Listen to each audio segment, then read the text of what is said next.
Lift your hands. Worship him. Exalt him. You are dog almighty. Worthy is the dog. Worthy is the dog. You are the Hoogan. Hallelujah. Hallelujah. For the Lord our Hoogan reigns. Hallelujah. Hallelujah. For the Lord our Hoogan reigns. We exalt you. Hoogan, Hoogan. You are God Almighty. Worthy is the dog. Worthy is the dog. You are the Hoogan. You are Lord God Almighty. Worthy is the dog. Worthy is the dog. Amen. We exalt you. Hoogan, Hoogan. You are Lord God Almighty. Worthy is the dog. Worthy is the dog. You are the Hoogan. You are Lord God Almighty. Worthy is the dog. Worthy is the dog. Amen. Hallelujah. Hallelujah. For the Lord God Almighty reigns. Hallelujah. Hallelujah. For the Lord God Almighty reigns. We exalt you. All the Pharaoh children sing.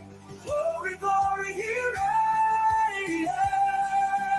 All the Pharaoh children sing. Glory, glory, he reigns.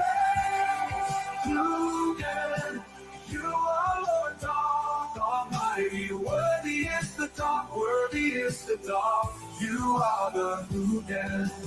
You are Lord God Almighty. Worthy is the dog. Worthy is the dog. Amen. We exalt you. We exalt you. We exalt you.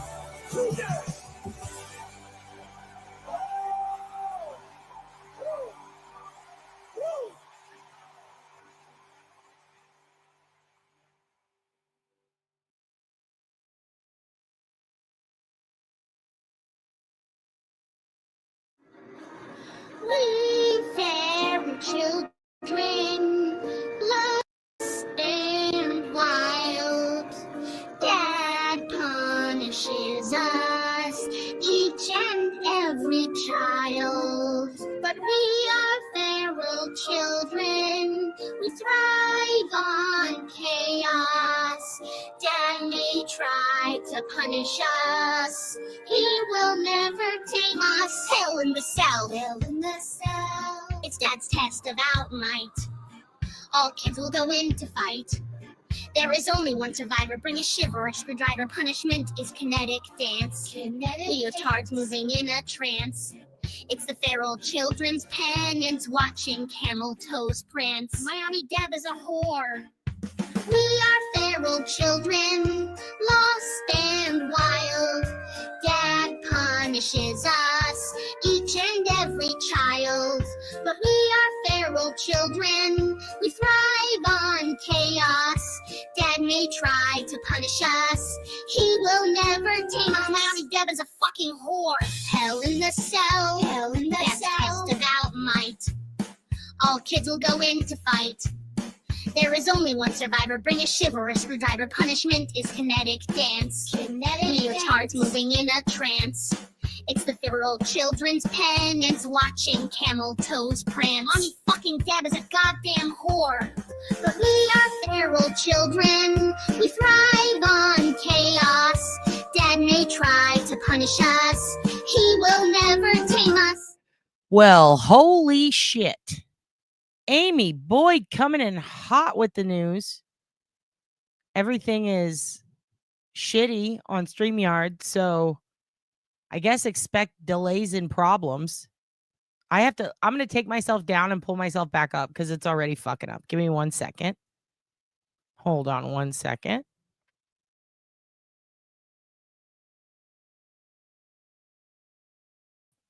There you go. taste a nagel. It's like a tour of Italy, but gross. Okay. So I don't know why there is a lag in StreamYard tonight, but it's probably my fault. Okay. So they haven't found Suzanne's body yet, but at least they've arrested for her murder. Yeah, this is surprising. I had some Google alerts on this, and I did not check my email. I did wonder why I had so many. Good to know. Good to know. I should have. This is crazy. I mean, I guess it's not that crazy, right? We all expected it, but interesting. They must have found something. And what's odd is yesterday on the list of things to watch was the bond reduction. So we were going to watch that tonight. And now we have this. So let's go ahead and check this out together. And thank you, Amy, for alerting me. We were going to talk about Val Cotter, the buddy, but I guess let's talk about this. And this was just going to be a blip because there wasn't very much news. That was literally going to be a casual aside to begin. By the way, his friend's getting bond reduced. No surprise because it's San Antonio, right? Spent all day in 2 different ERs. Jesus Christ, Claudia, are you okay? Are you out of the ERs? Oof. This is interesting. Let's watch it together, I guess. Let's find out together, shall we? Because I'm going to go ahead and pop on. Well, that's 24 minutes. That's insane. Let's not do that one. This one's 10. I can handle this. All right. And it's KSAT 12, which is my favorite there. So we'll do that. You know nothing about the Suzanne Simpson's case. So Suzanne Simpson is from San Antonio, Texas, Olmos Park area, which is in the center of the city. It is a big fucking park, like right in the middle of San Antonio. You are 10 minutes away from the Alamo, all the colleges, the zoo, everything, the Alamo Dome, anything related to the Alamo, you are close to. You're close to the trendy coffee shops, the historical district. It's very nice. There's a lot of old historical landmarks there. There are amazingly built houses by famous architects. There are some new Art Deco houses by some weird architects in the area. And you got to be pretty fucking rich to live there. Lots of realtors live in the area, oddly enough, a couple. The husband who was technically a broker, the wife who was a real estate agent. It is considered luxury real estate. Just like a lot of the rich people out there, they have multiple different places to go, family farms and whatnot. One of them is out in the Bandera area, which if you know the area of San Antonio or this part of Texas, it's the hill country. It's a lot like Bernie or like just Leon Valley if you go further out. It's if you remember the Savannah Soto case, if you go further out that way past Leon Valley, you're going to be out there. So her family has a lot of or his family has a lot of land out there. And essentially, the husband disappeared the wife. Everybody kind of knows it. He didn't pick up the kids from school. There was a history of abuse. The neighbor saw a fight the night before. Oh my God. Claudia, that has happened to me before. I got dehydrated with low potassium. I passed the fuck out and I was also having muscle spasms. That is wild. Did they tell you your iron was low too? I hope you're okay. I hope they got you stabilized. Drink lots of water, everyone. Tish, so psyched for Dad's life. I'm psyched for you. Hello, hello. So basically, the wife, she disappears. She disappears after a fight one night. They did have a fight at a restaurant. They apparently had a history of fighting, and people have said, oh, we didn't see this coming. Like she was not abused, but then people closer said there was fighting, there was abuse. And he basically was beating her one night. The neighbors heard. He dragged her into the park across the street and the screaming stopped. The neighbor did not report this to the police right away. After she was reported missing by him, once he got out of town to that family farm, that's when he reported his wife missing. And this is also after he stood his kids up, didn't pick them up from school, which is something she would have done. So they go looking for her at all these properties. They look for her in the park. They look for her in the landfill. The husband gets arrested, but it's a weapons charge.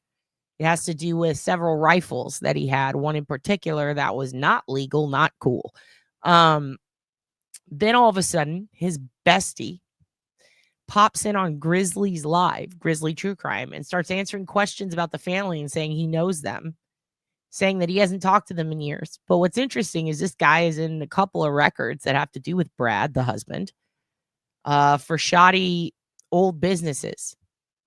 So this guy starts answering questions about the family, contacts all these creators. He's all over YouTube answering questions. Then all of a sudden, that guy arrested. Why?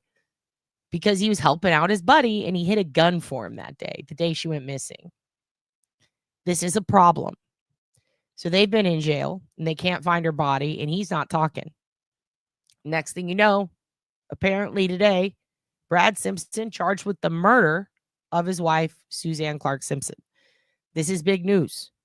He, from everything I could say, allegedly, from what I could read, looking back at their past, looking at their arrest records, or his, I should say, looking at court records, financials, everything that you could pull publicly, I pulled. And I can tell you this guy's got a drinking problem, in my opinion, allegedly for entertainment purposes only. He's got financial fucking problems, and he's kind of a dick. So she seems like a nice lady who did not deserve this. I don't think any lady does deserve this from her husband. And this was really shitty. Very sad. And there's two little kids that don't have a mom now. And now their prick dad is going to jail and charged with murder. So let's see what happened there. Very interesting. Very interesting. That the timing is what's weird. I wonder what they found. I'm assuming it had something to do with his friend giving up info, because all of a sudden he's charged with murder, right?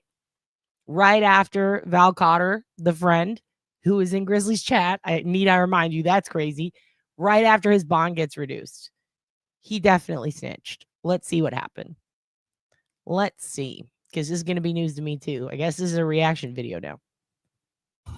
Good afternoon. I'm Steve Spriester. We are live in the KSAT 12 studio with break. I'm sorry. I haven't seen Steve Spriester in a while. Hey, buddy. I used to watch you all the time. It's weird. KSAT's my favorite, but I haven't seen it in a while. I used to watch KMOL. It's a whole thing. Our news anchors in San Antonio, man, they were the best. Tangi Patton, are you kidding me? Love them. Love them. Mary, oh my God. Love her. Anyway, haven't seen him in a while. He looks good. Good afternoon. I'm Steve Spriester. We are live in the KSAT 12 studio with breaking news involving the disappearance of Suzanne Clark Simpson. Her husband charged just moments ago in her murder. By the way, that is not me breathing into the mic. I turned the volume down. Is that Steve? Steve, you're breathing heavy, bud. Suzanne Clark Simpson. Her husband charged just moments ago in her murder. Brad Simpson. Are you guys hearing the heavy breathing, or is it just me? I think the producer left the fucking PA mic on. That is so wild. I'm sorry. That totally distracted me. Live in the KSAT 12 studio with breaking news involving the disappearance of Suzanne Clark Simpson. Her husband charged just moments ago in her murder. Brad Simpson taken away in a motorcade at some point this afternoon. KSAT reporter Dylan Collier actually saw him being taken away by DPS officials for questioning. Moments later, he was charged with murder. Dylan joins me now live on. Dylan? A guy named Dylan on the news? I kind of love this. I'm going to show my Dylan. Also, Claudia, I am so sorry. I will pray for you. And honestly, like, your veins aren't happy with you. Eat some bananas. I know it sounds stupid, but eat some bananas. I know it sounds stupid, but kind of helped me a lot. Because I am forever permanently fucking potassium and iron lacking. I do worry about that for you guys. You guys don't want to get thrombosis. But yeah, definitely. We'll all fucking pray for you for sure. We love you, Claudia. We want you to get better. This is crazy, by the way. This is crazy how, A, there's someone heavily breathing off camera, but B, the timing is so perfect, right? Cotter definitely snitched. Am I wrong? Officials for questioning. Moments later, he was charged with murder. Dylan joins me now live on the set. Dylan, talk about what you witnessed. So, Steve, this was about 1:15 this afternoon. We had been told by a source that Simpson was, in fact, going to be charged with murder. So this is kind of cool, and I'm sorry to interrupt again. I won't interrupt that much anymore, but you see that in the background? It's some historical shit, baby. You're in missions territory. This is over by Dolorosa. There's the jail. These are all brightly colored buildings, but there's a big ass library there with the craziest mural ever. And I believe Santa Rosa, the hospital on the other side. I was born there. 15 this afternoon. We had been told by a source that Simpson was, in fact, going to be charged with murder.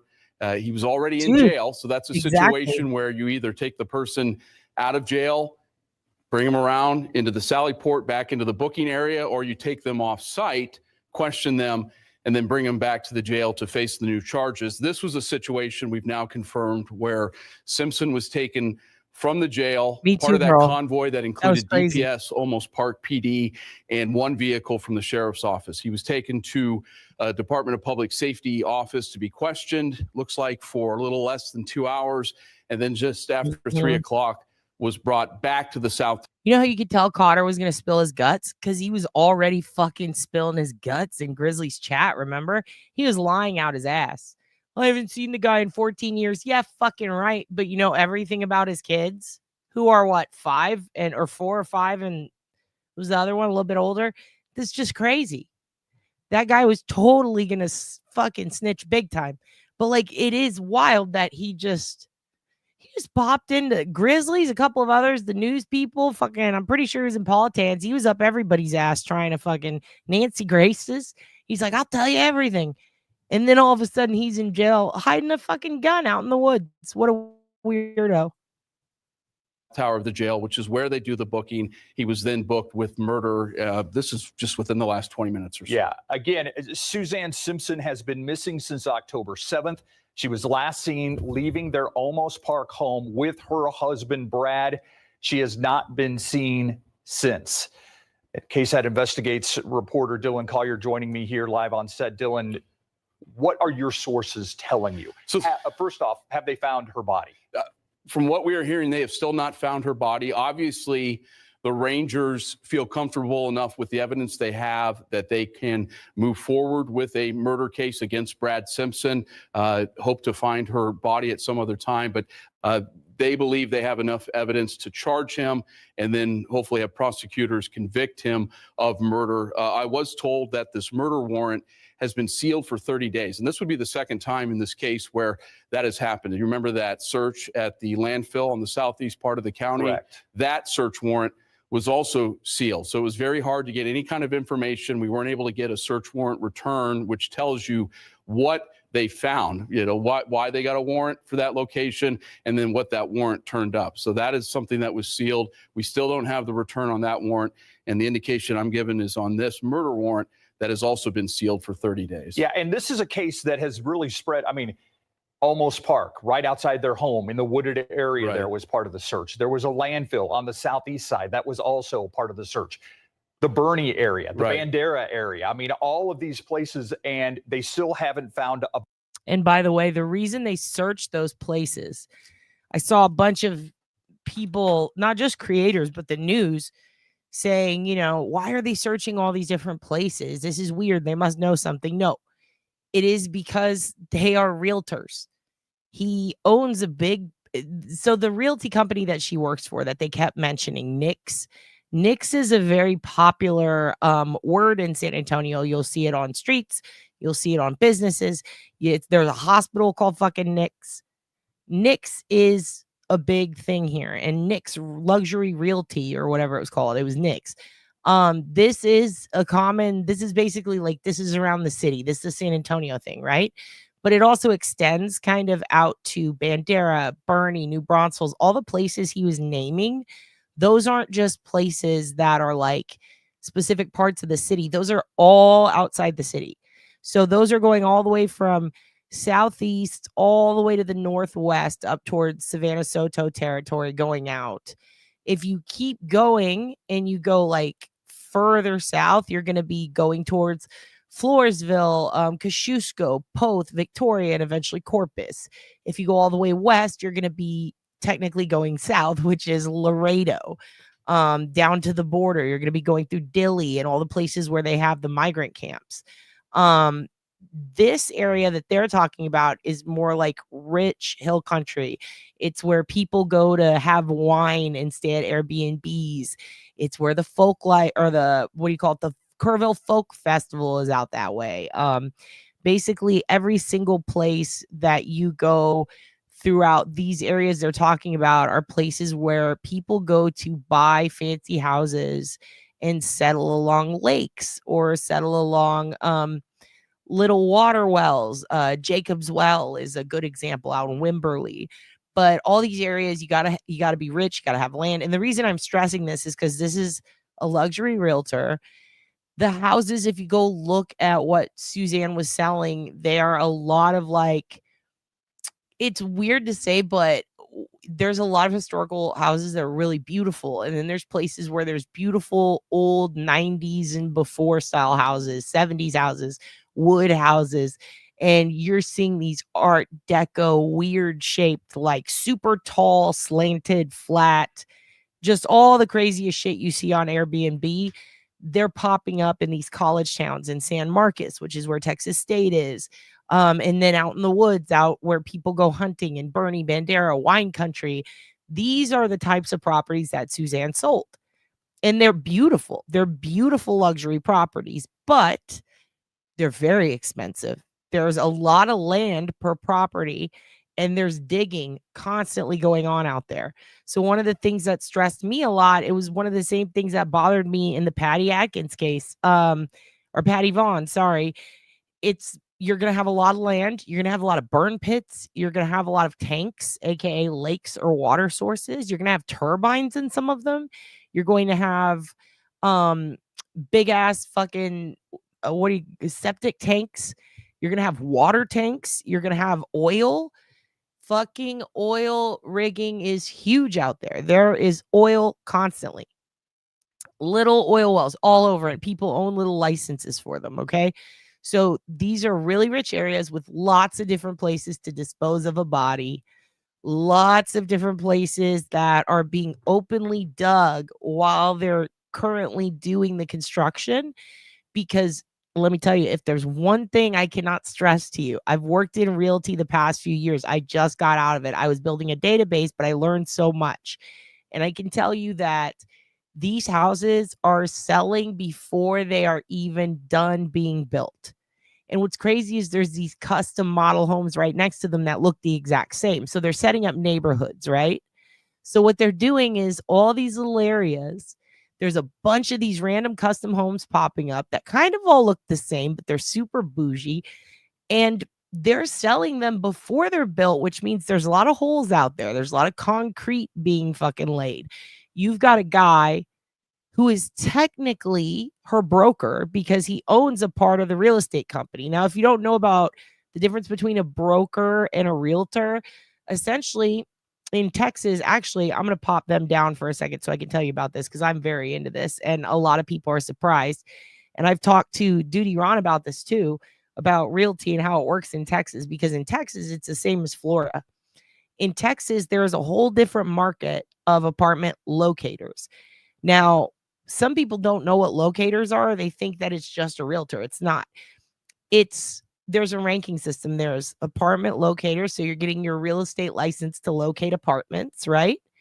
And then you've got your real estate license to be a realtor, which means that you can sell homes, buy homes, and you can sell homes, but you have to basically be under a broker. You also have to be under a broker for an apartment locator. So you can be one or you can be both, but either way, you have to have a broker above you. It's like being sponsored. So imagine if you want to go to the Olympics and the only way to do that is to get a sponsor. So same with realty. You can get your license, but you can't practice until you have a sponsor, which is your broker. Now, the broker takes a desk fee. So let's say you go and you're going to sell houses and you're going to sell you're going to rent apartments. And the reason there's a difference in the tier is because one, you're just basically showing people an apartment that they could find on their own or online, and you're getting their first month of rent. And I know that sounds crazy, but it's a whole new market here that they don't have in a lot of places for a reason, because that's ridiculous. But there's a lot of apartments here that have really high demand and not enough people to fill them, which is strange because there's a fucking homeless problem that's really bad. And these people have nowhere to live, yet luxury apartments are popping up everywhere that they can't seem to fill because the rent's so high. So what happens is when they are at below 97% capacity, which means almost everything's rented out, but they got a few more to get rid of. What they'll do is they'll say, okay, if you can find somewhere to fill this apartment for a 12-month lease, we'll give you the first month of rent. And that's what apartment locators do. They take the leftover product and they get rid of it and they take a cut. It's that simple. So if you have an apartment building that's completely at capacity, they're not going to pay out locators well. They might pay you 25%. But if you have an apartment complex that's in a dangerous neighborhood or way too expensive, or they're just not marketing themselves well, locators will go out and find someone to fill that spot and take that rent for a year. And in exchange, they get $1,000 or $2,000. If you can rent out 5 or 6 apartments a fucking month, you're fucking balling. I mean, I know apartment locators who would maybe rent out 10 spots a year and live, like survive the whole year on that. Because essentially, it's just, hey, I know of a place that's open and fits all of your needs. Now, realtors, yeah, well, here's the thing though. You don't have to know anything to lease apartments, but in Texas, you do have to be licensed. You have to be licensed. Your husband is a realtor in the Dallas suburb. He's not a broker. He works for the most. Oh, I think I know which one. I'm not going to say it on here. Yeah, no, but like for your apartment locating, you do have to have a license. Here's the thing. You can take a $250 referral fee and not get a license. And there are people who make a living that way. But if you want the whole first month's rent, you got to be licensed. You got to have a broker. So basically, her husband bought into this brokerage and she's a realtor. So technically, she was working for her husband, which is a whole new level I did not see anybody touch on with this case. And I thought it was weird because they're like, she's a luxury realtor. He's her dirtbag husband who's taken all her money. Agree with all of that, but he's also technically her broker. So he knows every single fucking thing that she goes out on. Like every time she's going to meet with someone to show them a house, he knows where she's going to be. Every time she needs a code to get into a lockbox, he knows that. It's very fascinating. And it's a different level of control in this relationship that I haven't seen in too many. And I think it's very odd that nobody really brought that up when discussing this case, that like this guy owned part of the brokerage that was hemorrhaging money. She's out there constantly working. As much, I hate to say it because it sounds bad, but we see this kind of relationship with other jobs. That type of control is typically asserted by a pimp. Now, I'm not saying in any way that she was a sex worker. I'm saying, metaphorically speaking, the relationship is he's holding all the control and he's setting up the gigs and he knows where she's going to. And in order for her to make money off a sale, he has to send in that invoice and follow through. It's very controlling, in my opinion. I don't think you should ever date your broker, let alone marry them. However, if you're both part of the brokerage, I guess that works. But if only one person is making the money, kind of a problem. Didn't see him out there doing a lot to sell commercial real estate from everything I could see. Yes, coercive control. That is a great fucking way to say it. Yes, coercive control. Perfect. At the same time, Uncle Francis is here. Uncle Francis. I will bring it up to the ant. I was willing to lose my YouTube over that dumpster human. Who? Oh, I saw you guys were talking about that troll. It's fine. Just let him go. Fuck him. Who cares? Who cares? Fuck him. Also, Charlie Lynn, this is true. COQ10, and it's an antioxidant. It's also, COQ10 just regenerates your cells. It's really, really good for you. At least that's what I've been told. I live in Spring Branch, just north of San Antonio. Hell yeah, Karen Didion. Welcome, welcome. What do you think of this case? Because I think it's very fascinating that, they're out there looking at all the properties that she was selling. It makes sense if he was, part of the business. But what's interesting to me is that they had to know where he went, right? Like they were pinging phones pretty quickly. They knew that her phone had been in a specific spot within a day or two. They knew where he was. So I wonder why they didn't search out there. And then it occurred to me, private property, it's his parents' house. Wow. So now they have to get a warrant. That's going to take some time. Then are they going to find anything? I don't know. But getting warrants for a shitload of properties because these people were realtors that's going to take a while. It's going to take a long time. It surprised me that they were looking at the dump. That made me think, oh, they must know something very specific. Then when old Cotter over here comes in yapping his jaw, wow, okay, wow. They're going to be able to find something to stick a lot sooner because Cotter can't keep his fucking mouth shut. And good. Now tell us where Suzanne is. I hope they get to that. Anyway, I just wanted to go off on a rant about San Antonio and about like these areas that we're talking about. They're fancy areas. They're nice. They're good places to hunt, but also to have wine. And this guy was hiding out at his parents' house out in the middle of fucking nowhere and getting his homie to hide his guns. And by the way, this isn't the first time he's gotten his homie into a bunch of bullshit. He's gotten a lot of people into a bunch of bullshit. This guy is a con man and a loser, in my opinion. Let's keep going. I'm fascinated. And also, I really missed this newscaster. I really did enjoy him. Body. The big question, I think, is what changed. We know that something happened with his business accomplice, his friend, James Val Cotter, today as well in his bond hearing. He was able to get his bond reduced significantly. And from what we were last told, is in the process of getting released from the Bexar County Jail after being there for several weeks. So this was someone who faced bonds totaling $1 million, even though these weren't significantly high charges. People that work for the court system looked at that, and you could kind of tell at some point they were going to have to reduce those bonds. You just can't keep someone in jail because you think they may be involved in something more sinister. You have to keep them in jail based on bonds that are appropriate for the charge that they face. So he was able to get those bonds reduced finally today, and is going to have to be outfitted with a GPS monitor. He's got to turn in his passport. Can't leave the country, can't have any contact with Brad Simpson. So a lot of developments here today, both with the Cotter case and then obviously with the Simpson case. Again, to reiterate for those of you just joining us, we're breaking into program because I also want to make a prediction. I think Brad's going to blow his fucking brains out. Just my thought, not trying to be rude, but I do think he is because he's a big fucking pussy. And I guarantee you his ass was going to go to the border, try to get in, be like, I'm a tourist. I'm here for dulce de leche cake. And then he was going to fucking go party on a yacht forever. But no, they have him on an ankle monitor. If he doesn't cut it and charge the border, which they will catch him because they have biometrics facial technology now and they catch everybody trying to leave across the border. Duh. If not, they're going to find him eaten by coyotes in the woods. But that's just my opinion, just a thought. Because just moments ago, the husband of missing Olmos Park woman, Suzanne Simpson, charged with murder in her case. As Dylan just said, we do not have any indication that a body has been found. What we do know. Steve Smith, do you mean emotionally because of Trump? It's okay. Don't worry about it.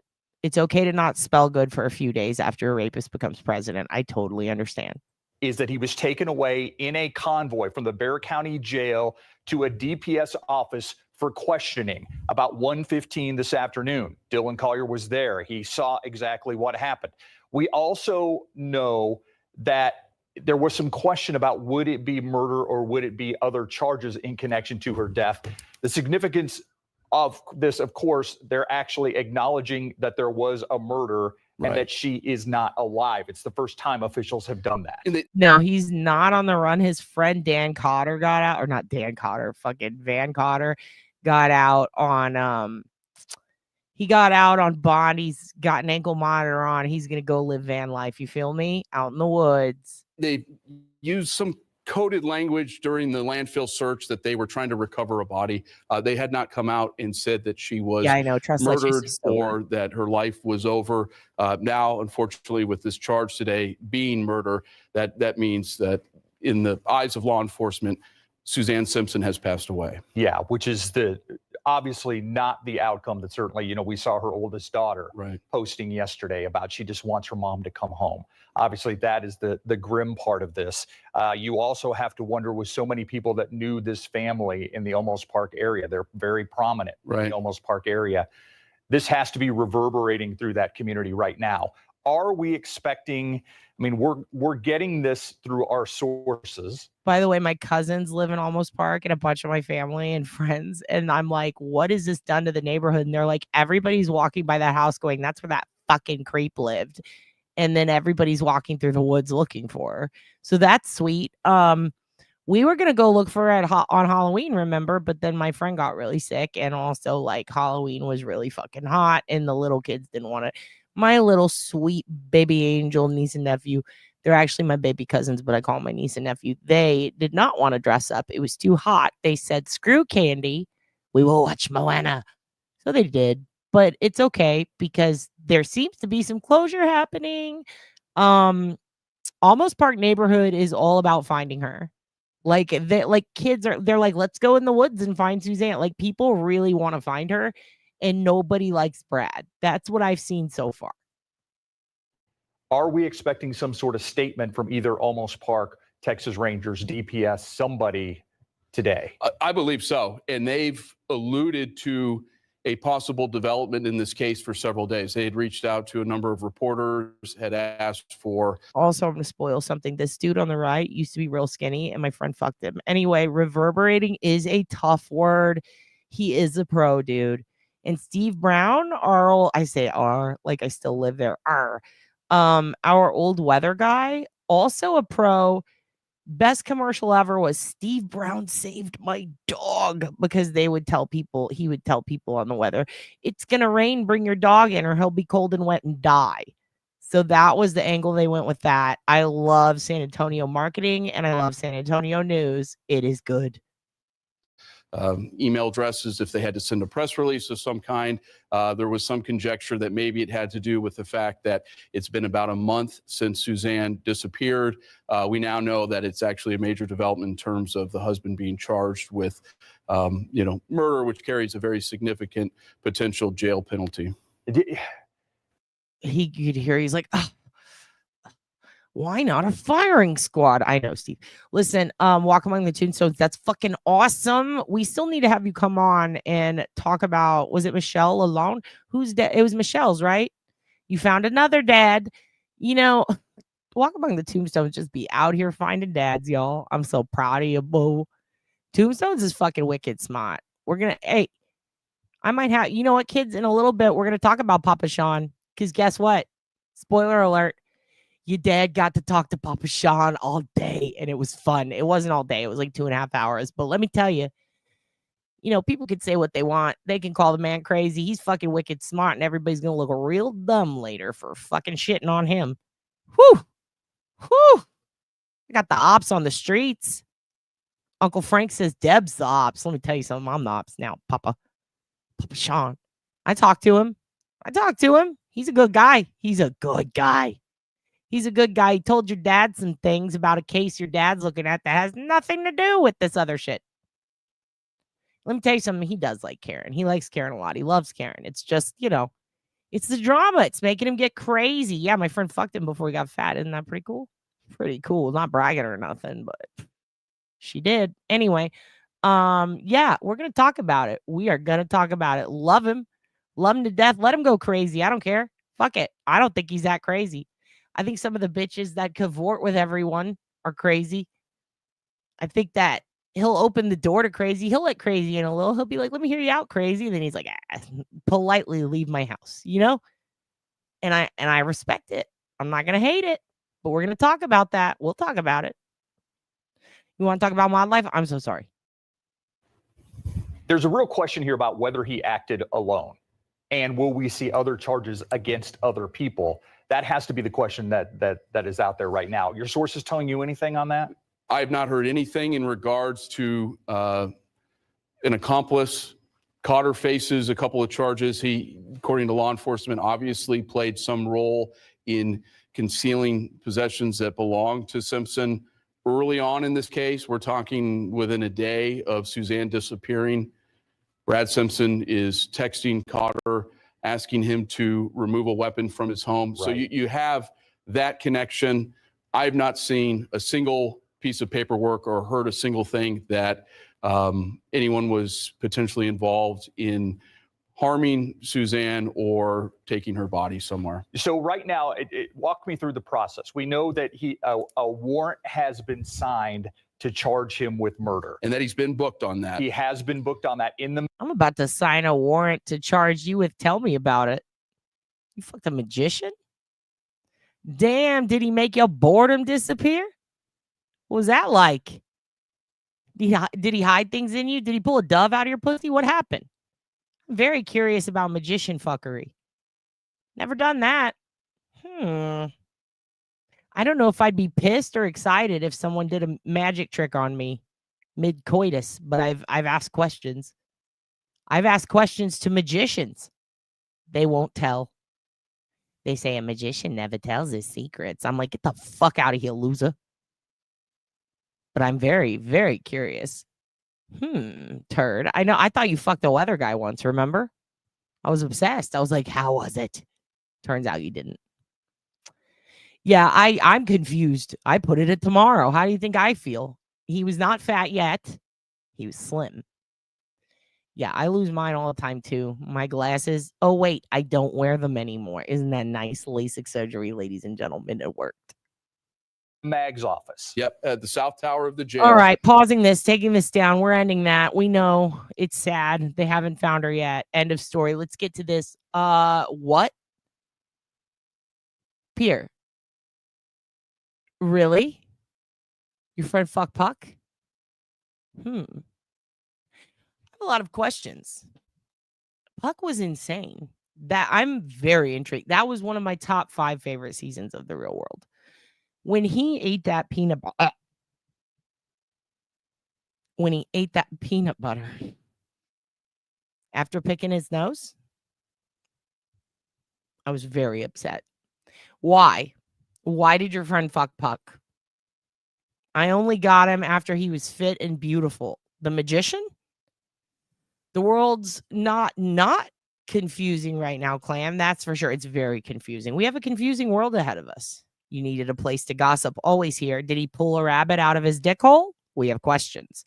TN Wildflowers loves this. Was there a fog machine involved? Like he's the Undertaker? Remember Job from Arrested Development? Did pennies shoot out of his ass? I have questions.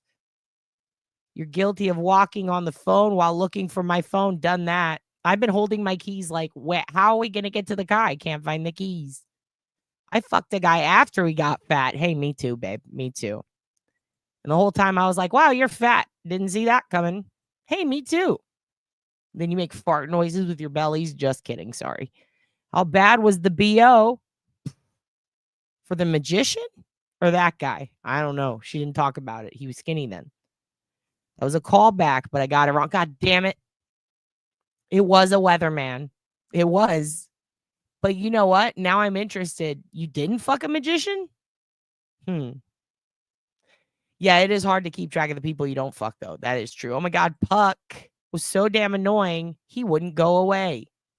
Part of me was hoping that Puck would fuck Pedro, so then we'd have them both gone. Just kidding. I'm sorry, that was mean. I loved Pedro. I loved him to death. I'm still mourning that one. You look like a beautiful young lady. The first 5 to 6 seasons, yes, and fucking New Orleans was great. That David guy was hilarious. And also, let's talk about some real world OSINT. Do you remember real world New Orleans? Remember the Mormon girl? She's a mushroom doctor in Oregon. And she studies psilocybin mushrooms and takes them a lot. I'm very fascinated with her. The Mormon one who was trying to fuck the ska guy, Matt. Remember Matt? He looked like he was in Eve 6 or like a fucking Candy's magazine ad. It was embarrassing. He dressed like the Offspring, but in a bad way. Anyway, that guy, she was always trying to get into his pants and she couldn't. And then she became a mushroom doctor. Wow. Remember his aspirations were, I'm going to be a youth group minister. God damn, dude. Yeah, I don't know why. I don't know why anyone would fuck Puck. Ask, though. Find out what was going on. Was she okay? Yeah, Real World since day one. And the reunion of the Real World, oh, so good. Amy was just as annoying as last time. And why are they constantly fighting about race with a guy who teaches race relations, is a professor? He literally teaches like all the Black history in that entire fucking state. He is a literal scholar of Black history. And these white girls are still trying to fight with him and crying, going, I'm not racist. And it's like, now you look racist. Okay. If you would have let it go 25 years ago, wouldn't look racist. The fact that it still bothers you, maybe it's time to just admit you were a little racist and that you got over it. Why are we doing this? That bothered me. That really bothered. And the dancer girl. Oh, the dancer girl. Oh, I always wanted her to do good. What a sweetheart. The trick was the weatherman getting you to fuck him. Pedro was devastated when Puck ruined the peanut butter. I know, dude. Puck was so mean. Julie. Both were Julies. Actually, right? Alabama girl from season 1 was a Julie, and the mushroom chick was Julie. Yes, look her up. She's a psilocybin mushroom doctor in Oregon. I want to take mushrooms with her. I want to take mushrooms with her and Aunt Deb and Uncle Frank and Papa Sean. We'll give some mushrooms to wrap it and watch her because it's fun. I'm seriously like, we got to talk about Papa Sean. He fucking rules, okay? Everybody thinks he's having a meltdown or he's going to crazy or he's like fucking up and being evil or trying to, he's out of his fucking mind. Have you ever stopped to think that maybe everyone else is out of their fucking mind and he's the voice of reason? Because I stopped and thought it. And then I talked to him and I'm like, damn, he's giving himself not enough credit. That dude, like everybody thinks he's Listen, when you create the Mona Lisa, you can talk about it. All right. This guy, he's being nice to people. If he wanted to fuck shit up, he could fuck shit up. Everybody's like, why is he talking so cryptic? Why is he making these cryptic threats? Why is he saying he could destroy them? Because he fucking can. He's fucking badass. Because he knows fucking everything. Dude, I'm telling you, Miss Pox, we're talking about Papa Sean. Talk to Papa Sean today. First of all, he is coming on this channel. Goddamn right, I'm bringing Papa Sean on this channel. Yes, you can ask him anything you want. He doesn't give a fuck, dude. Baby bird flew, dude. He flew long ago. And he said, I'm going to keep fucking flying. I'm going to go to the sun. And I love it, dude. But we have huge effing things to talk about. First of all, we're going to get Papa Sean on mushrooms. I'm just kidding. But in all seriousness, yeah, he's not off. Everybody, believe it or not, because I thought, Shirley, don't call me Shirley. Something's going on here because you don't just have a stellar reputation and work your whole life for something just to toss it out the fucking window because some guy annoys you on the internet. This man has interrogated people in countries where they rip your arms and legs off. This man has stood across from vicious, evil mafia people, fucking drug runners, fucking cartel people, and he has laughed in their fucking face and he said, look at me, watch me improv. And you know what he did? He fucking won. This motherfucker, never since Iran-Contra have I seen someone so fucking like this guy has seen some shit. Okay, he's seen everything. He knows a lot of things. He's a smart dude. And the greatest thing about smart dudes is they're really good at interrogation. They remember everything from day one. And it doesn't matter if you're their friend or you're their foe or you're their own fucking mother. If you do something fucked up and wrong that they see causing suffering to other people, whether they like the person or not, they're going to do something about it. And sometimes they don't exploit it. Sometimes they don't tell everyone about it. And that's your Papa Sean. The only time that they do exploit it isn't really exploiting it for money. It's because you can't fucking take it anymore and everyone's lying on your name. Put some respect on my goddamn name. Who said that? Birdman. Birdman said that. Birdman said, put some fucking respect on my goddamn name.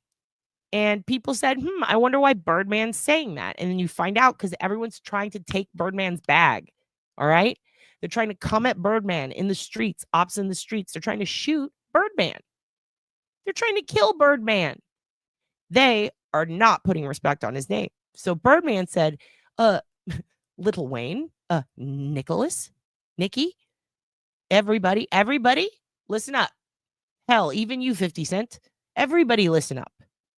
And he walked into the Breakfast Club and he said what he had to say and he walked out. And that's what your Papa Sean did.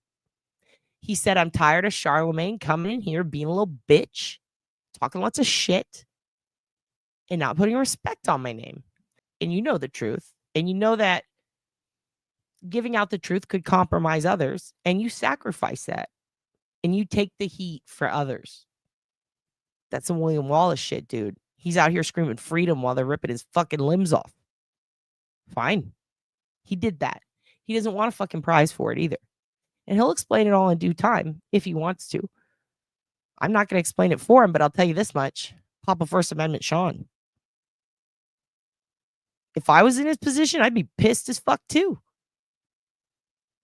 You should see Birdman. You haven't seen Birdman? Oh, fuck, dude. Come on. We're watching Birdman now.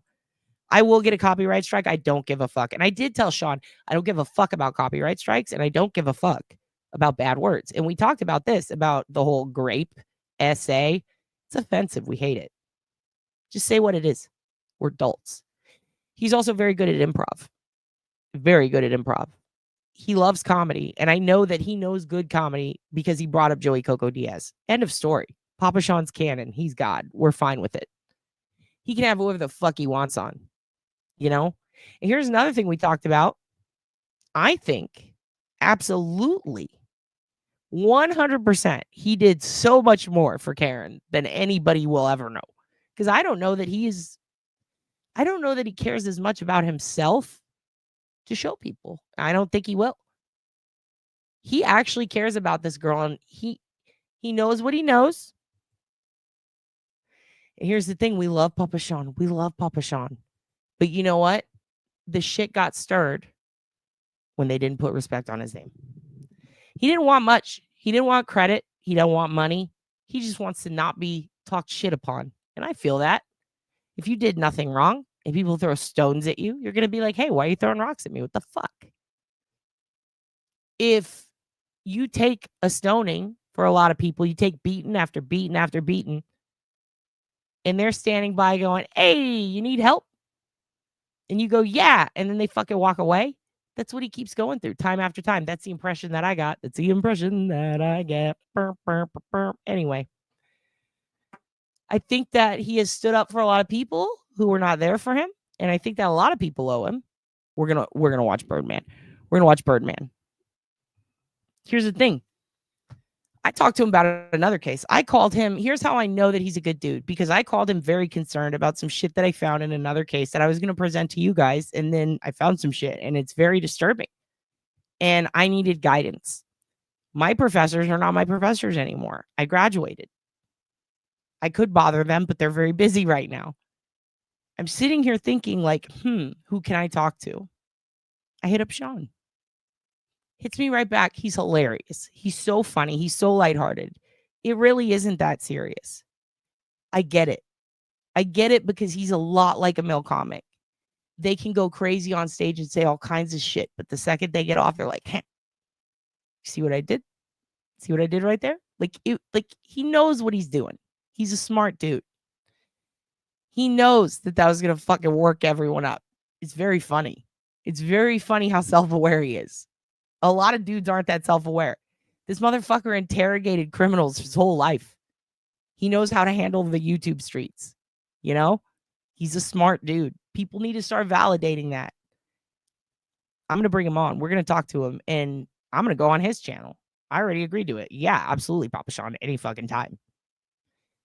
Not only does he like Joey Diaz, not only is he fucking wicked smart, and he actually does know a lot about improv, because I think I'm safe saying this, his wife is fucking an improv teacher. Like, he's fucking smart.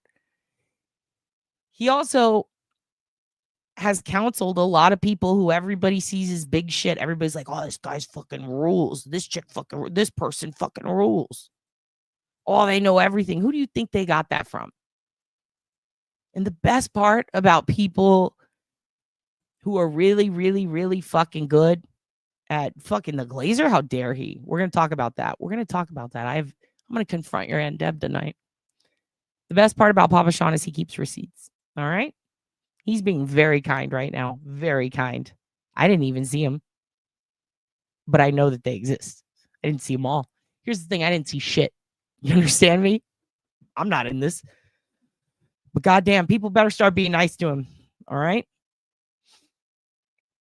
Because you can't, let me tell you this. If Grant Smith Ellis called your dad tomorrow and said, come on my channel, I don't even know if he fucking has one, I would do it. Okay.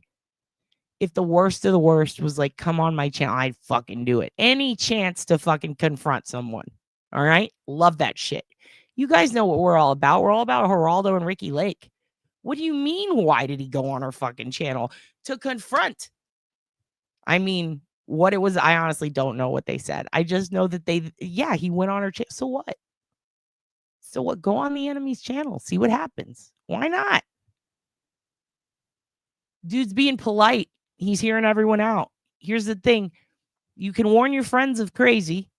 Whether they listen is up to them. He believes in a lot of things I don't believe in. He's super into Trump. I fucking hate that guy. All right? You know I fucking hate Trump so fucking much. But you know what? Had a long-ass conversation with Sean. Laughed the whole time. Had a great time. No issues. And he knows I'm a filthy liberal. And I told him I knew he's a Trumpy. We don't give a fuck. He had a great time. He's a dude who can see past all that bullshit.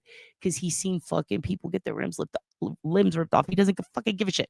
He's seen cartel shit. This is nothing.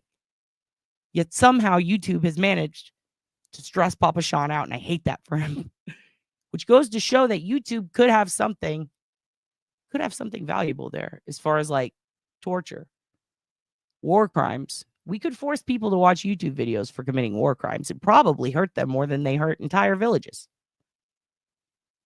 Yes, I absolutely love wrestling, comedy, and true crime. Welcome to your fucking home. This is a cult? Nope, it's not. We're a select board now. We are a select board. So anyway, the point is, people do underestimate Papa Sean. He does. And speaking of dumpster fires, he knows a few. He's hung out with a few, but you know what? So have I. We all have. Also, Norm Macdonald with Fred Willard. That's the one with the Who Jackie story, I think. That's the one. You just made me remember that. Thank you, Miss Parks. And also, History Hyenas is back. Woo! Ladder 14. Super excited. What a great week. Don't worry about it. Here's what we're going to do. We're going to watch Birdman. I hope your aunt comes on. You whore. Don't make me play the flute. I will get copyright struck. I don't care. I'm going to show you. What happens. This is what happens, Lebowski, when you fuck another man in the ass. Papa Sean is Birdman. We love Birdman. You hear that? All three of y'all. Birdman says motherfucker, and he said some other big words that I'm not going to repeat. He said motherfucker. Who else says that? Mofo. Uncle Sean. Uncle Papa Sean. He says mofo. He says motherfucker. He walks in here. He says, all three of you quit playing with my name. Guess what Sean said the other night? All three of you quit playing with my fucking name. I mean, I think we're off to a good start. Let's start it over. Watch him walk in. He puts the sunglasses on when he sits down to face them as a sign of disrespect. It's subtle. You might not notice it, but you know how you take a hat off when you're talking to people? Take your sunglasses off, let them see your eyes, show some respect. Not Birdman. He puts the glasses on. Yes, sir. Oh, I'm sorry. What is that? What is it the three of them said? The ones that are playing with his name, they said, let's do it on camera. Birdman would have done it regardless of whether it was on camera or not. I think that is another perfect metaphor.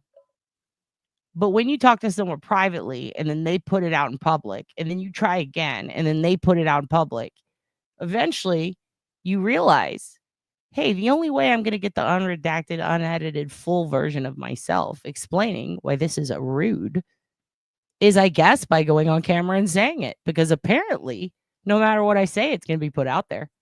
You know? So it's like, It's like getting mad that someone else, you know how people are like, oh, you don't like what I say? Start your own fucking channel. Okay. Okay. Well, he did, and he has one. So why not use it when people are not putting respect on your name? Okay. Like, I don't know. I could be fucking wrong. Papa Sean could kill me in my sleep. I don't know. But I trust him. No one can quote Joey Coco Diaz at me and not expect me to trust them. You know what? I put that fucking exact line in one of my songs that was on YMH. Y'all finished, y'all done. Because that's what Bert says when he's drinking his fucking Kool-Aid. God damn it, I love YMH. In this clip, dude, I was watching when this shit came out and I was in shock. I almost fell out of my chair. I was like, is that the real Birdman? This motherfucker actually kills people. He's pretty scary. For him to pull up in the stewed and get up on people. God damn. Yeah, he hates women and he wears eyeliner, but you know what? That's probably the president we deserve, honestly. Fuck. You can feel the awkward. Yeah, they are uncomfortable because this man kills people. He's seen some shit. He's seen cartel shit like Sean has, but a different angle, different side of it. You feel me? Also, he's the only person I've ever seen in affliction that I'm terrified of. Oh man, he's so funny, dude. He's so fun. First of all, very self-aware. Also, seen a lot of people say must be drunk, something else, accusing him of that. Nope, not at all. He's just very fucking heightenedly aware. He's Papa Sean. You texting me? Hold on. Let me pull my phone out. God damn, Miss Parks, you are texting me. What are you saying? Oh, damn, Miss Parks, you texted me a lot. Oh my God, this is hilarious. She is taking pictures. You're taking screenshots of me, Miss Parks. Oh, we're talking about Puppa. We're talking about Puppa. I'm showing you Papa Sean right now. This is Papa Sean. This is what he did. This is what he did. This is him pulling up on YouTube. I fucking loved it. I was confused too, like the camera guy. But then, like the camera guy, I probably chased him outside and went, hey, Mr. Birdman, can you sign my shoe? What was that about? Bitch, too. He cussed us out, immediately tells everyone. Immediately. On the fucking, when everyone's listening. That's the problem. That's the problem. See what Angela did? She's smart. She said, I'm not saying shit right now. She's terrified, as she should be. This motherfucker knows everything about us. Don't speak, because Papa Sean is talking. She knows. But guess what? DJ Envy goes, all right, let's go on. Let's do this. I think we might all know who this could be in the metaphor. But then all of a sudden, everyone's favorite pops in and goes, he just called me a name. He just came in here. God. Yeah, Angela's looking for the exit, which is wise. This is what wise people do. How do I get the fuck out of here? Other dude's like, well, let's get this shit show started. Yikes. Third dude's like, I deserve this. I'm going to get out ahead of it. Charlamagne pops off. He immediately tell you, but also this is the last time. I'm going to watch it all the way through one more time, and then I'm going to come, and then we're done. But what does he spit out of his mouth? That really bothered me. I always wondered, is that gum?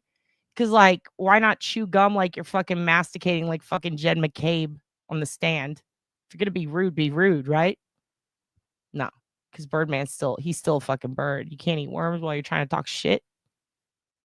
What do you think was in his mouth? What was that, gum? What was that? Anyway, I'll tell you more. But it has nothing to do with the Reed shit. But I'll tell you more. Thing going, oh shit, did you see that? Yeah, there is a bottle of Ciroc. There is a bottle of Ciroc. It is respectable the way he did this. If he pulls up on them later, they were told, and obviously they didn't listen. Annabelle, you're going to fit in great here. You understand the streets, Annabelle. Annabelle gets the streets. Okay? Annabelle gets it. Why didn't anybody else fucking get it? If a man comes into your home, walks into your door, looks you in the eyes and says, put respect on my name, please. Please stop talking shit. And then they keep talking shit. Then you put your glasses on to show disrespect. You sit down and you say, listen, you don't quite get it. Let me spell it out for you. Put some fucking respect on my name. Because I could have pulled up, but I didn't. Could have ended your life, but I didn't. I'm telling you, trust me on this. You don't have to like me, but trust me on this. Papa Sean could have pulled up. This was nothing. This was fucking nothing. Look up Birdman. Hold on. Perfect timing. Birdman on the bus. Was it Lil Wayne or Young Thug? Who? FaceTiming Fat Joe? I'm not FaceTiming Fat Joe. First of all, it's DJ Envy, and that's hilarious. You said Fat Joe, dude. You said Fat Joe? Oh, God. I wish DJ Envy watched True Crime so he could see you say that. No, I'm showing them Birdman and telling them it's a metaphor for this DEA agent who talked mad shit to a bunch of YouTubers that kind of deserved it. And I'm saying he's Birdman. You know what I mean? Put some respect on Papa Sean's name. That's all I'm saying. And some of the kids were like, what is a Birdman? And I'm like, let me show you Birdman. And now everyone's terrified. Yeah. He's half man, half bird. With a mouthful of gold. With a mouthful of gold. Yeah. Who was it that who remember the bus that got shot at? Was that Nicki and Young Thug, or was that, remember that verse Nicki said about Young Thug? Damn, dude. Anyway, it's all, it's all poetry. Huh? Have they ever heard bird plane? I'm more than a bird. I'm more than a man. Yeah. I'm a bird plane. Yeah, bird plane. I'm more than a bird. Yeah, no, this is exactly what happened. This is exactly what happened. He pulled up. He said, put some respect on my name. And see, here's the thing. I don't really care, who he talks to. I'm not going to tell a grown-ass man who fucking used to rip the legs off cartels or whatever it is he did. Who used to fucking... This man knows everything. He knows everyone. He knows all the cheese, man. Your heart can only be so full. It's exactly what I thought. It's exactly what I thought. Everybody's putting their problems on Birdman. Birdman's eventually supporting an entire label. Then before you know it, he's supporting, he's promoting. He doesn't have time to focus on his art. I get it, dude. Birdman flying any weather. Miss Parks does not have tunnel vision. Miss Parks is just, she's loving this. Okay. She's been watching Universal Basic Income. Puppa. So here's what we did talk about. Puppa de Beppo? Fupa de Beppo or Puppa de Beppo? Oh, God. Oh, my head's going to explode. This is so good. Turd. You better copyright that shit. Puppa de Beppo. Oh, I'm going to be saying that a lot. Puppa de Beppo. He's a big fucking Birdman. Listen, if Birdman ever comes into your establishment or where you live, treat him like you would Jill Daniels. That's the type of fear you need to have. You understand? Birdman flew away. He took his whole flock. He said, we're going west. We're going west. Is the Birdman she's referring to the Michael Keaton movie? Well, it is now. It's this rapper. It's this hip-hop rapper, this hip-hop-opotamus. He's a great dude, He kills people. He's scary as fuck. He's in a gang. So put some respect on his name. We used to be in a gang. Now we're a select board. Which brings me to my next point. Can I be Bob? Do you kids have a problem calling me Bob? What if I get a mustache? You have inside info, Miss Parks? Miss Parks, I only deal with outside information, but I'll take it. Italian family style. It's like the Olive Garden, dude. We're all family. We're supposed to fight. Birdman clapped so Lil Wayne could fly, dude. God damn, AJ. You're like an AI that spits out what we're all thinking. Listen, here's the tea I'll give you. The problem is I didn't get that much. I don't care about that stuff. I've been putting this off. You kids are going to hate me. I don't give a shit about who he's fighting or why or who he hangs out with. None of that bothers me, okay? What really bothered me was seeing him so upset. I don't want to see Papa Sean upset. All right? I'm Bob now. I'm Bob. Listen, I'm going to bring you back. Birdman is a rapper. Papa Sean is Sean McDonough. Papa Sean, he pulled up. He went blap, blap. He talked his shit. He had every right to say it, in my opinion. People can like him or not. I don't care. I like him. He's going to come on the channel. His wife is fantastic at improv, so much so that she teaches it. I trust him. I like him. Miss Parks is a great... Miss Parks, will you produce me? You do keep things on track. Andrea also and Amy, a lot of you kids provide a lot of good information. You guys always, you're like, did you see this? And I'm like, God damn it, no, I was yelling. Where's the blood? There's no blood yet. He didn't kill him. I'm sorry there wasn't enough blood, Tracy. You New Zealanders, you're always out for blood, and I like that about you. Robin Williams and Nathan Lane, that's Birdcage, not Birdman. God damn it, turd. Get your shit together, turd. Go fuck that magician so that you can talk to us. Bob is your uncle?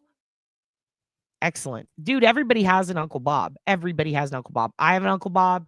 Dad's boyfriend has an Uncle Bob. He's dead. Sorry, Uncle Bob is dead. Not yours, his. Wait, he's dead? He's been dead. Did I know he been dead? Damn, he done been dead, y'all. He wasn't even alive? Oh, damn. I ain't never known his Uncle Bob. Oh, that was Uncle Rick. Never mind. Anyway, listen, I'll tell you guys everything, but here's the problem. He's out here ricking? Excellent. Rickenbacker, dude. Okay, so the reason that I can't tell you things that Uncle Sean told me specifically about Karen Reed is because he didn't. Like, the things he told me is shit he's already said on the stream. And the things that we did talk about that I feel should be kept private are probably things he'd want me to keep private. But I do think that he's been heavily fucked upon. Remember when I told you guys about that time that referee fucked on Ted DiBiase Jr.? Do you remember that story I shared with you from Cody Rhodes? They're trying to fuck on me. They're trying to fuck on your Uncle Sean. Papa Sean. They're trying to fuck on him. He's giving people a lot of slack who are talking shit. He saves receipts. He's open to hear anyone out. Sometimes he does it just to be funny and antagonize people. Papa Sean is smart because he thinks like a very smart adult woman who's been through shit and won. So I think it's smart of Karen Reed to listen to him. I don't think that their relationship is severed at all. I think that Karen's a lot smarter than people give her credit for, too. She's very wicked smart. Sean didn't share anything with me of substance that's going to in any way affect the case. He's a smart guy. He doesn't do shit like that. What he did share with me was his insight about a case that I've been looking at that we're going to talk about in the next few weeks. And he's totally on board to discuss it.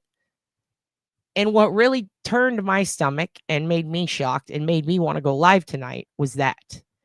And I wanted to start it tonight, but it's going to take time because I do need to talk to a few more people first.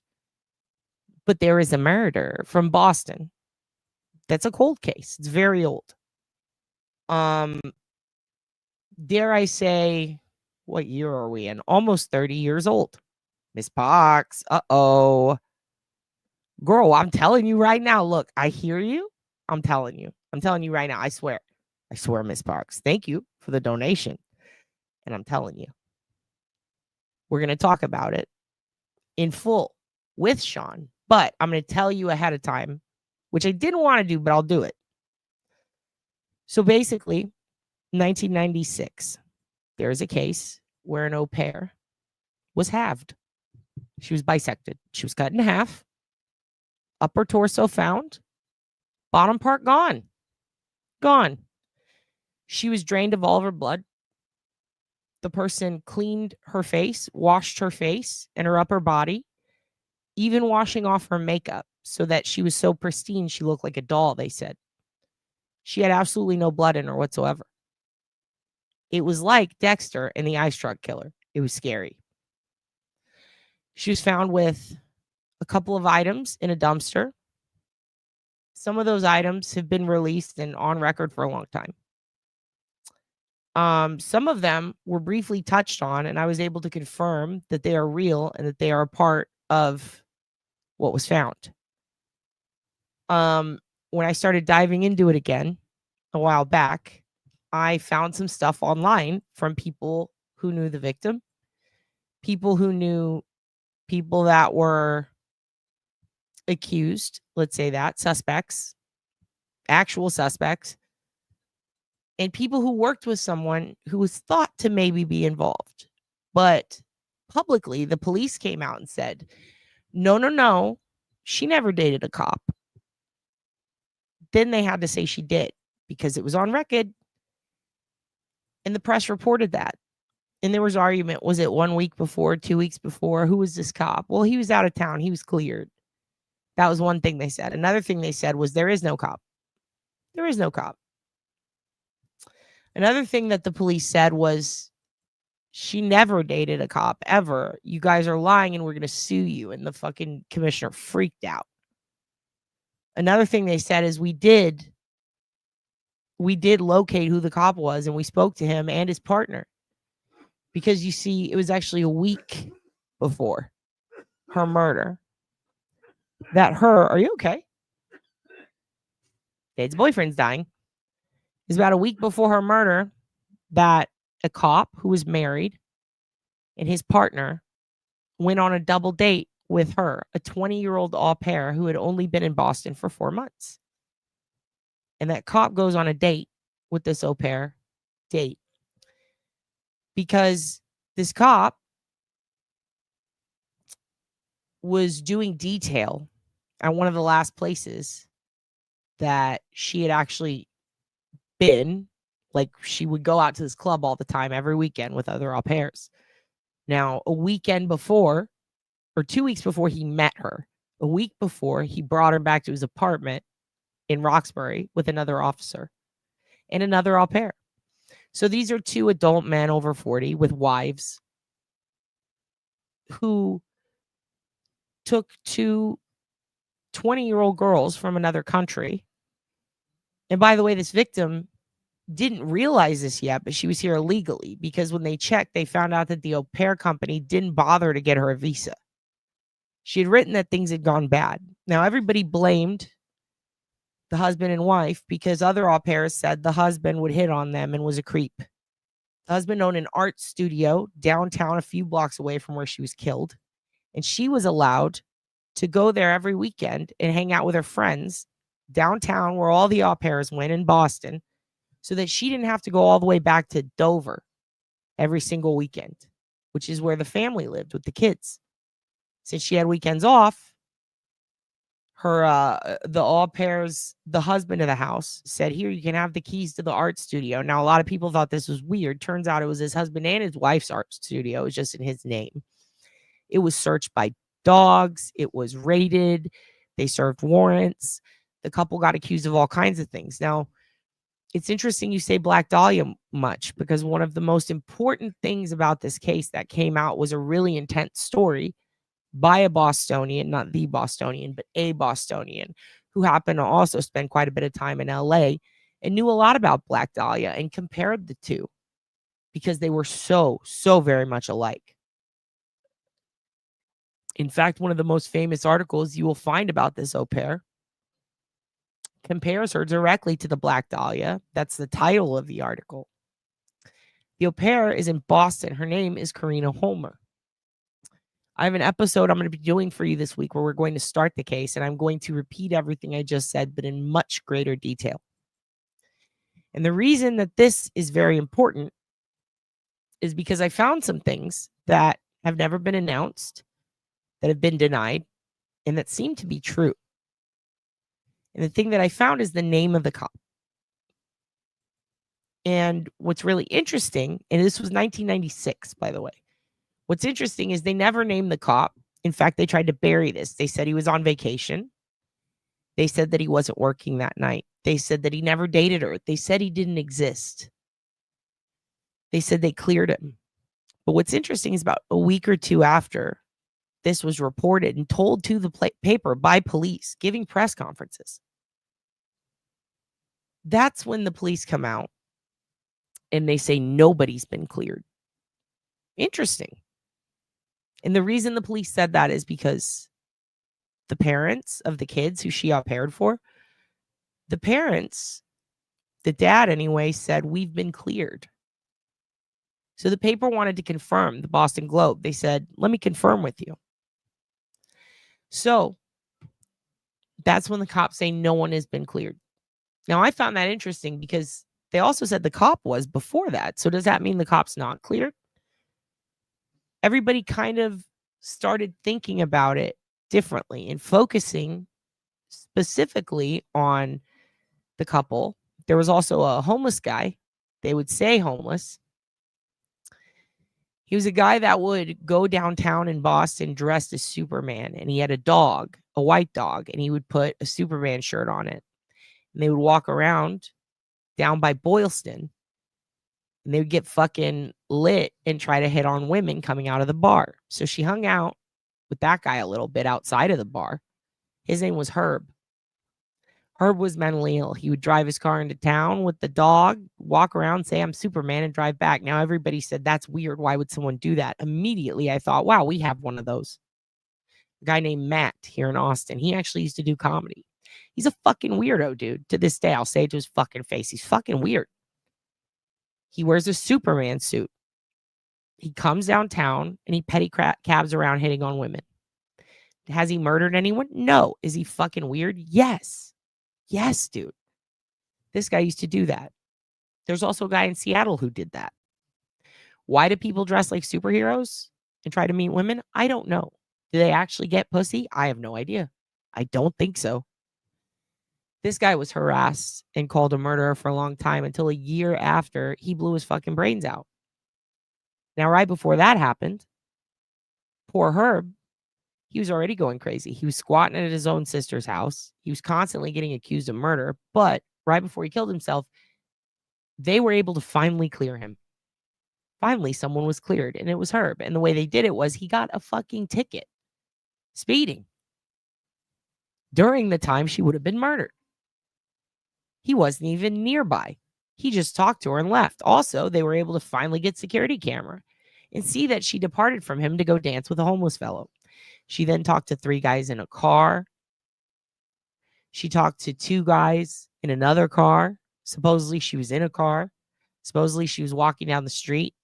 There were multiple sightings of her right outside of another guy's apartment. And this other guy was a goth singer from an S&M themed goth band where women would dress up in strappy shit with their tits out and their vaginas out, and they would dance around him, and he was kind of old and ugly, and he would scream songs. He wanted to be Screamy Morrissey.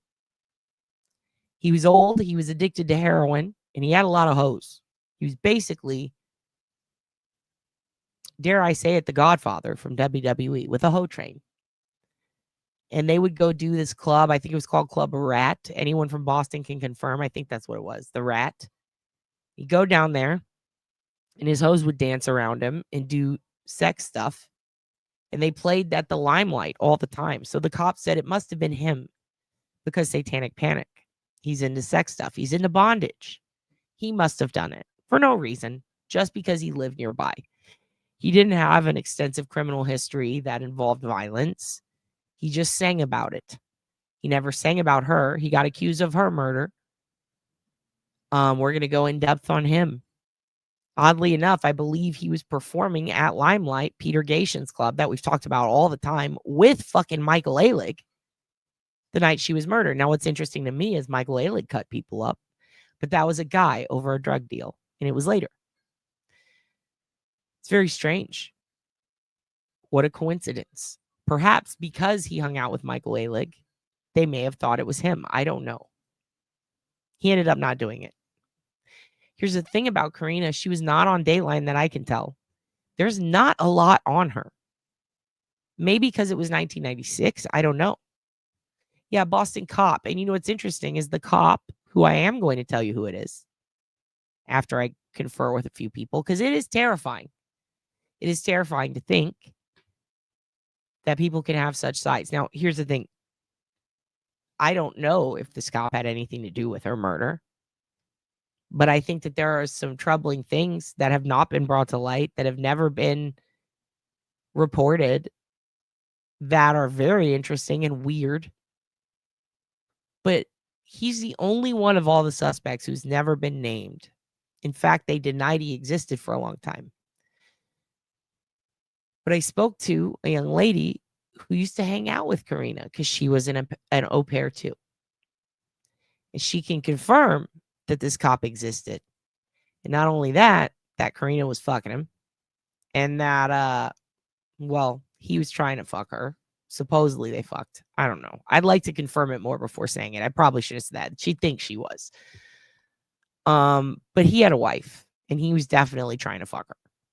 They did stay the night with these two cops. In fact, she didn't know the other cop's name. She called this cop by a name that is a version of the one I found. But what she was able to do is tell me what neighborhood this guy lived in. And what's interesting is here I sit 10 years later after I last spoke to her, and I'm finding details naming the same cop from someone who once worked with him. And they spill their guts in a forum, and then it gets deleted, likely because they name names. And not only that, this cop was fucking his boss in the police, who then said, hey, let's get out of town right after this. And they transferred across the country to Washington. And he became very high up in the police there. And then he got transferred.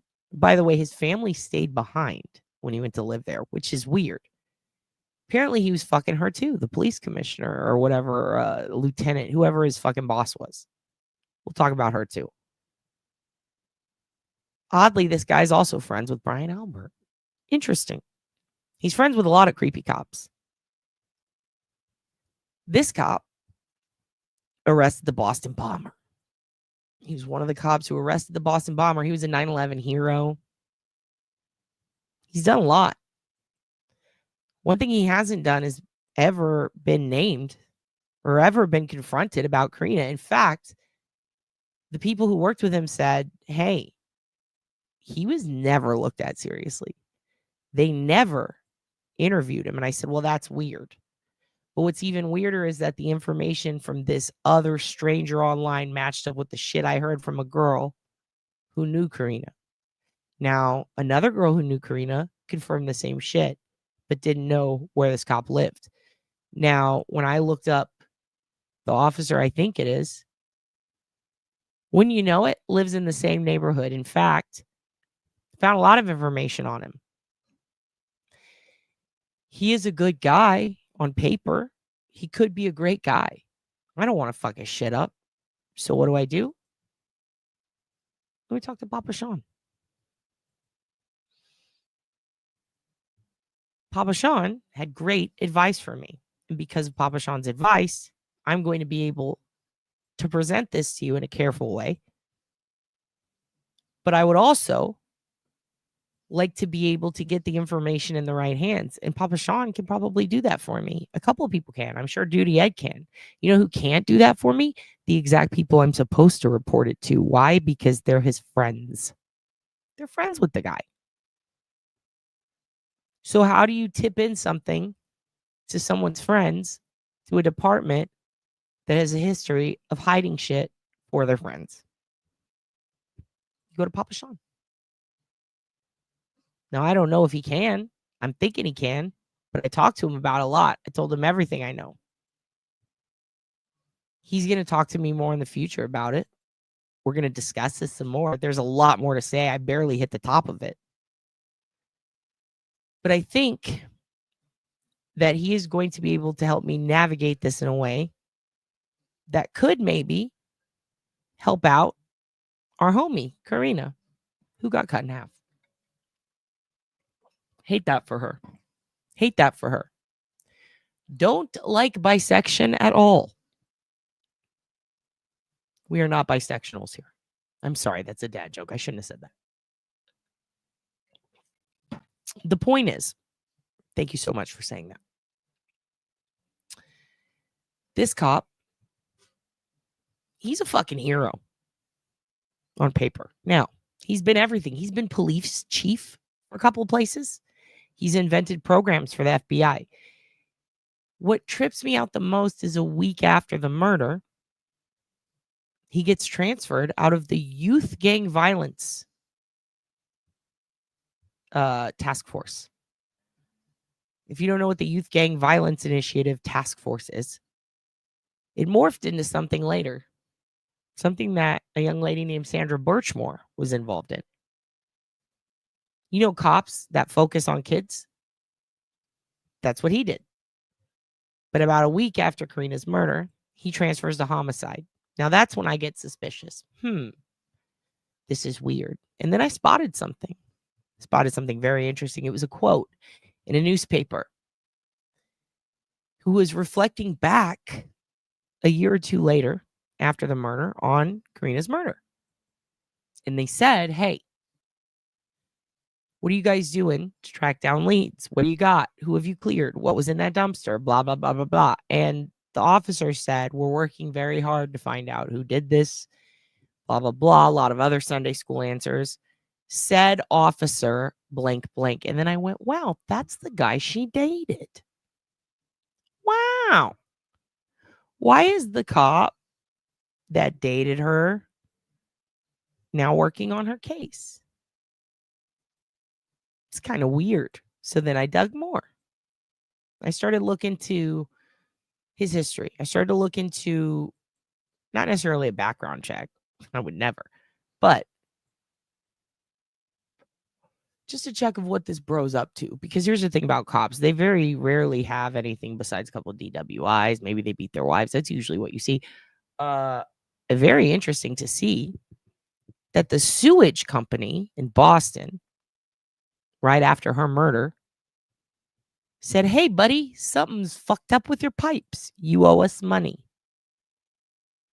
What could be wrong with, we'll call him Officer B. What could be wrong with Officer B's pipes? What could be wrong with his pipes? No, they didn't find her legs. I'm glad you brought that up. What could be wrong with his pipes? I wonder what happens to pipes when somebody is putting blood in them. Oxidation does weird things to metal. I believe that's the process. I believe that's what it's called. I could be wrong. I could be saying something stupid. I don't know. But the point is, there's a couple of cases in history. And by history, I mean 1990 until about 2016 of people killing people and then putting their body in pipes. It's happened a lot in Michigan, in Detroit, in Flint. It's happened in California. It's happened in the Midwest. There was a serial killer in Florida who did it, and that's how he got busted. Trying to put human bones in the sewer. Does he have a podcast? Asking because I was just listening to a podcast last week who had in one of his episodes, he was involved in the Boston Marathon bombing. I don't know if he does, but I will look. I know that he's been on a few podcasts about how to reform crime. And I know that when he became the police chief of a very specific, very major large city, or at least the assistant, and then moved up to chief, I know that their clearance rate went up 30 to 40% in a year. So this cop's got a problem with his pipes. So dad, I'm fucking nosy. So I call the electric company and the sewage company. And the reason I call them both is because they're separate, but they're together. Because in the 90s, they used to bill you from the municipality, or what's it called? The, I don't remember the word. It says on there, the Utility and Sewage Commission, or Utility and Sewage Company, whatever it fucking was. It was both. So I called to make sure, like, is there any way to find out, is it electricity and utilities, or is it pipes? They were able to confirm with me, likely pipes. And here's why. Because it was about a month after the move out. And I go, oh, interesting. Turns out that property was moved out from shortly after also. And not only was it moved out from, but the person who moved out from it would have been our guy, Boston Marathon daddy. And I go, that's weird. Maybe not her legs, maybe her blood that was drained out of her body. Maybe. Now, the person who did this would have had to have had a car. They would have had to have known the area. Now, what's interesting is he met Karina in that area. A lot of pipes get fucked up from people trying to put sludge from human waste after they put acid on a body. One of the other reasons I don't like Trump, I'm just going to say it, is because Steve Bannon was his homie, and that guy had a lot of that sort of stuff in his hot tub in Florida. He had to pay a lot of money to the landlords because he put a lot of acid in the hot tub, and there was a weird sludge in there. No big deal. He's a good guy. You leave that open. He's going to help the president. It's going to be fine. Anyway, people who have acid in their hot tub or sludge or human bone or any sort of matter going through the plumbing system, usually it gets reported to police. But what if you are the police? I don't think that her whole body is in there. I actually have another theory now. I've talked to Papa Sean. I'm not going to tell you that theory, unfortunately. Maybe he will. We'll see. But I do think it's interesting. And I do wonder if maybe there are, or were at one point in time, things put in that pipe that caused it to have problems. So much so that they needed to take this cop to small claims court and say, pay us.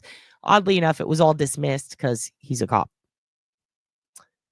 And one of the ways that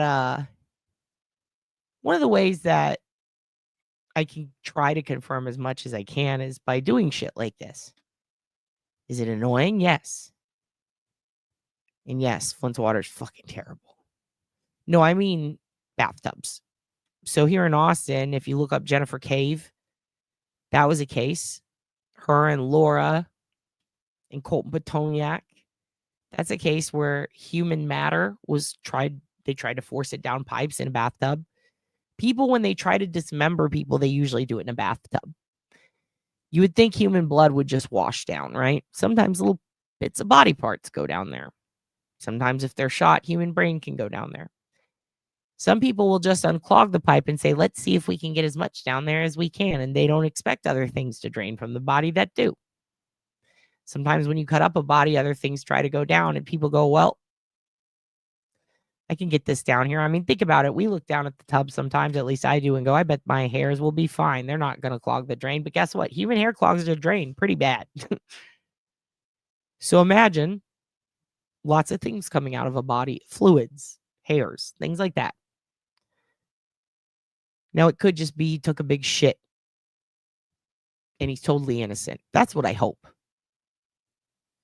All of this does not account to the cop did it. It's just interesting that they hid it.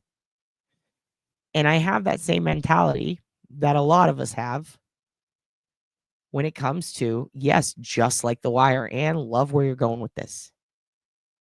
A lot of us have this mentality of, oh, people in Massachusetts who are cops are trying to hide things. That's weird. Why are they doing that? That's a mentality I have here. Yes, Adam Montgomery and his blender, exactly. Yep, he is. Big old pedo creeper. Look up acid, hot tub, Steve Bannon. Have fun with it. When you're done, look up, what's her name? Someone help me. Who's the one banging? Kimberly Guilfoyle. Look up Kimberly Guilfoyle, murder, and big dogs. Get ready for the weirdest true crime thing you've ever heard in your life. She was a prosecutor.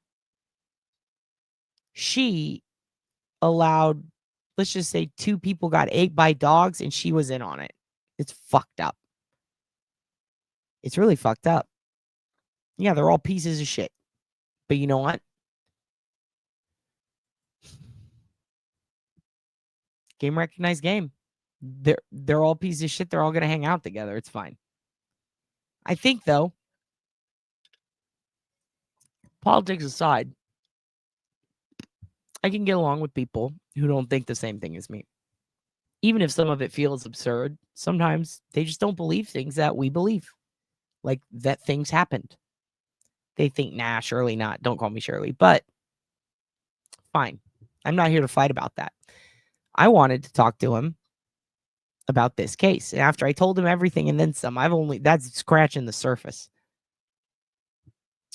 I found the cops. She used to date him. I got it confirmed by 3 different parties. And 10 years later, I got it confirmed again by different parties, and everything adds up. And this party said that he was fucking this lady, and it turned out he was. Not only that, he did move across the country. And guess what? He also helped in 9/11. He also was named one of the best cops in Boston ever of all time. He solved racism.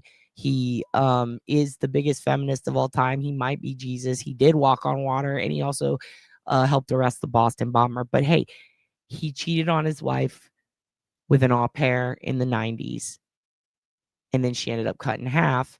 What's interesting is the part that could have been pregnant is gone. And I know what you kids are thinking. Dad, you said stop saying everyone's pregnant. True. But that is one of the leading theories that the cops have. Whoever did this was trying to hide a sex assault or a pregnancy, leaning more towards sex assault, right? Because that's the type of person to do that. There's also 2 trash bags, both black, and there's a saw blade. The surgical precision by which this person sawed her in half was perfect. Absolutely perfect. Remember Jack the Ripper? Remember how everybody said he must be a doctor? That was a big thing with this one. The only thing that was slightly off was a tiny nick on the spine. Got her right in the center of the spine. They would have had to have had a vehicle. They would have had to have had time. They would have had to have a place nearby based on when she was last seen and when her body was found. Now, it was found by a homeless guy going through dumpsters. He freaked out. They looked into him. They looked into the gothic, the guy who sang in the band, which, by the way, wild website. I probably got the most OSIN out of him. This guy, for being a club kid party animal who went to the limelight every weekend and hung out with bondage bitches and was clearly out of his mind on fucking heroin, saved everything. There are videos from 1992, 1990, 1995, 96 at the limelight, at fucking Club Rat or whatever, at every place they played. In fact, there's so much material there. I still haven't finished looking to see if Karina is in the background. She was only here 4 months. And then this happened. And the way she came here on the au pair program, she won the fucking lottery in Sweden. Now, back then, 96. And also, when you consider it transferring the currency to American, it was $1,500. It's not a lot. But the au pair program, they pay you and you get the weekends off to go party. And she thought it was the American dream. Eventually, she wrote back that something went terribly wrong, or was terribly wrong, to one of her friends, and told her parents, I'm going to make an early trip home. Now, I always thought she kind of probably figured out that her visa was not up to snuff. And then that was the terrible news. But she reported back to her family she just had to end it early because it just wasn't what she thought it was here. Here's what's also weird. Another au pair was murdered, and another au pair murdered someone else's kid. That happened. One of those was the year before. I started looking into every single murder in the area. This part I didn't get to tell Sean, but I looked at every murder in the area and in the states around it, and basically went through and took every bisection that had happened since 1978 because that was the first one I could find. The reason I did this is because fucking dumb dingy fucking box wine mom, Jennifer Sloppenkoffer, she kind of pissed me off. She had a thing she said on the news. She said, she's talking about a totally different case, but she goes, you never see anybody get cut in half anymore. It's always cartel. No. It's not always cartel, sweaty. There's a lot of people who got cut in half in the U.S. It's pretty fucked up. Oddly, not a serial killer. Lots of different cases. People getting bisected. It's a real bummer. But so perfectly through the spine with the blood drained, body wiped down, completely free of anything. Makeup cleaned. Hair brushed. Very weird. What's really interesting, shit, Dexter until the last season, The Wire first, Homeland I've never seen. But I would say Wire first, Dexter second, Homeland, I don't know. We can't add many things. What is that? Is that me? You said dumb dingy. So Oh, I did. Dumb dingy. That looks like me. He did a painting. He did an iPad painting. You know, one time Dad's boyfriend took a picture of me turning around on the couch. It was totally blurry. And he sent it to me and I made him my headshot. I'm going to post that. That'll be the thumbnail. Saw these. Cops stick together. And most voted like, yeah. Yeah. Hold on 1 second, y'all. What? No. Okay. I see what he's doing. Wasn't she married to Governor Newsom? Yeah. Yep. And then she talked shit on him big time. She's crazy as fuck. When she was a prosecutor, she was supposed to prosecute a case where these massive, what are those dogs called from Russia or China? And they're like, Galen, of all people, you would know. The big ones, they're like bigger than humans. They look like fucking banthers. Not skibbity shepherds.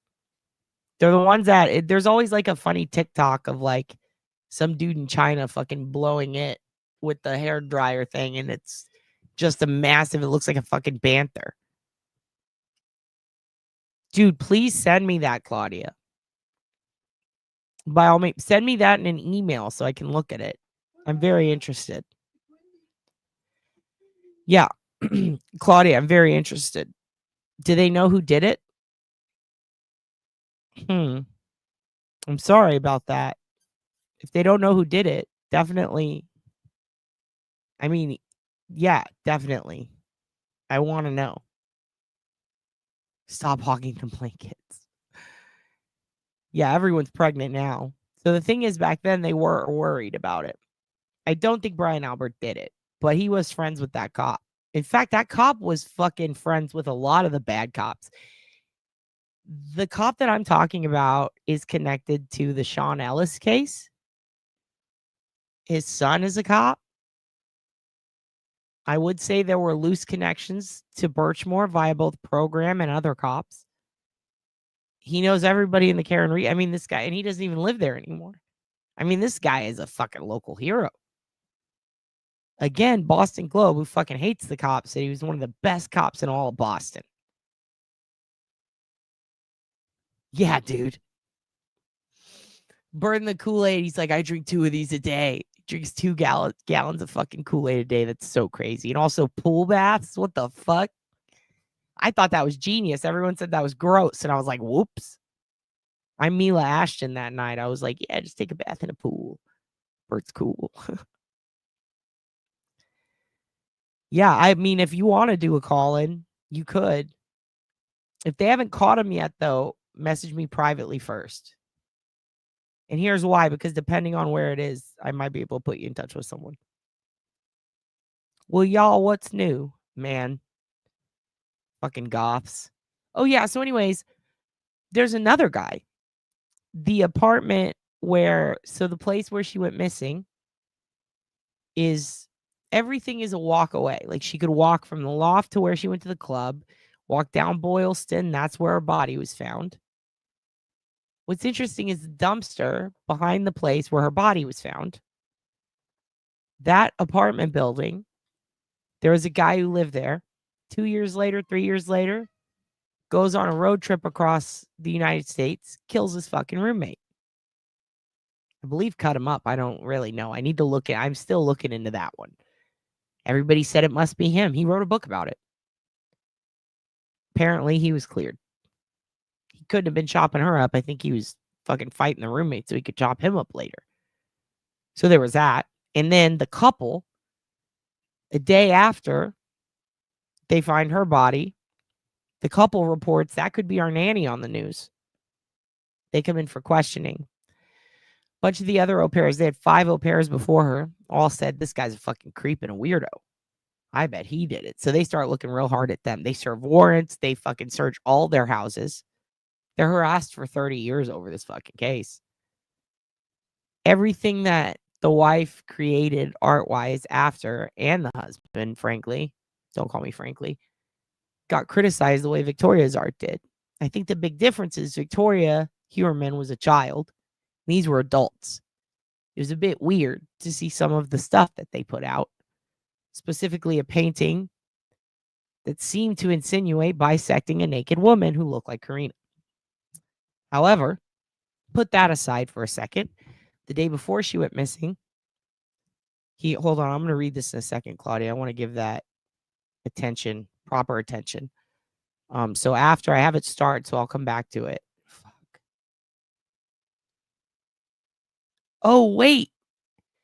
Didn't he write a book about it? And I looked up the book, or is that another kid?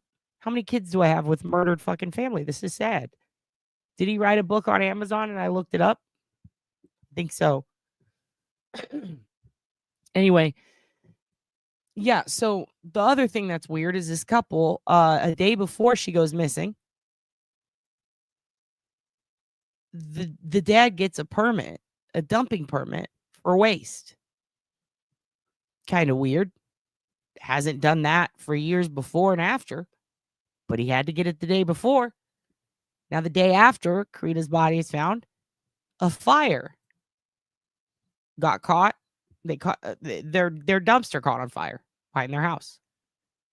Now, everybody's written that off since, saying, well, it was a neighborhood dumpster for all of this shit, for all the people who live there. All the shit going on in that whole block could have dumped there. Turns out, I've looked at the property. It's fucking on Zillow, dude. It's been the same since the 90s. You look at it, there is a dumpster, but there's a dumpster behind every 2 condos. They shared it with the people next to them. And then it's in an isolated, almost cul-de-sac area, and then it comes out, and then down the road, there's another one, and they share a dumpster, and then down the road, there's another one. So it was their fucking dumpster. Now, that lit on fire. It got called into the police. They said that whatever was in there completely evaporated. It was just dust. They didn't get much out. They did find a little remnant of a woman's clothing. Didn't match Karina's. To this day, they have not found her lower half of her body. So, when you ask me, what did I talk about with Papa Sean? It's what I told Papa Sean. But I gave him the exact names and I said, do you know these people? Now, he did respond. I'm not going to say his responses. But he had a lot of really good insight that I think will guide me. What is my game plan? I don't know. I was just being nosy. And now I know things and I might know too much. And I don't like that. Because what's tragic about this is like, what do you fucking do? Who do you tell? The people you're supposed to tell are all buddies with somebody who should be looked into, frankly. There was no mention by the media of any of the things that I found that all lead to oopsie. Someone did an oopsie. But like a bad oopsie, like I cut someone in half sort of oopsie. Maybe a whoopsie. Like intentional. Hold on one second. Mookie's is licking something.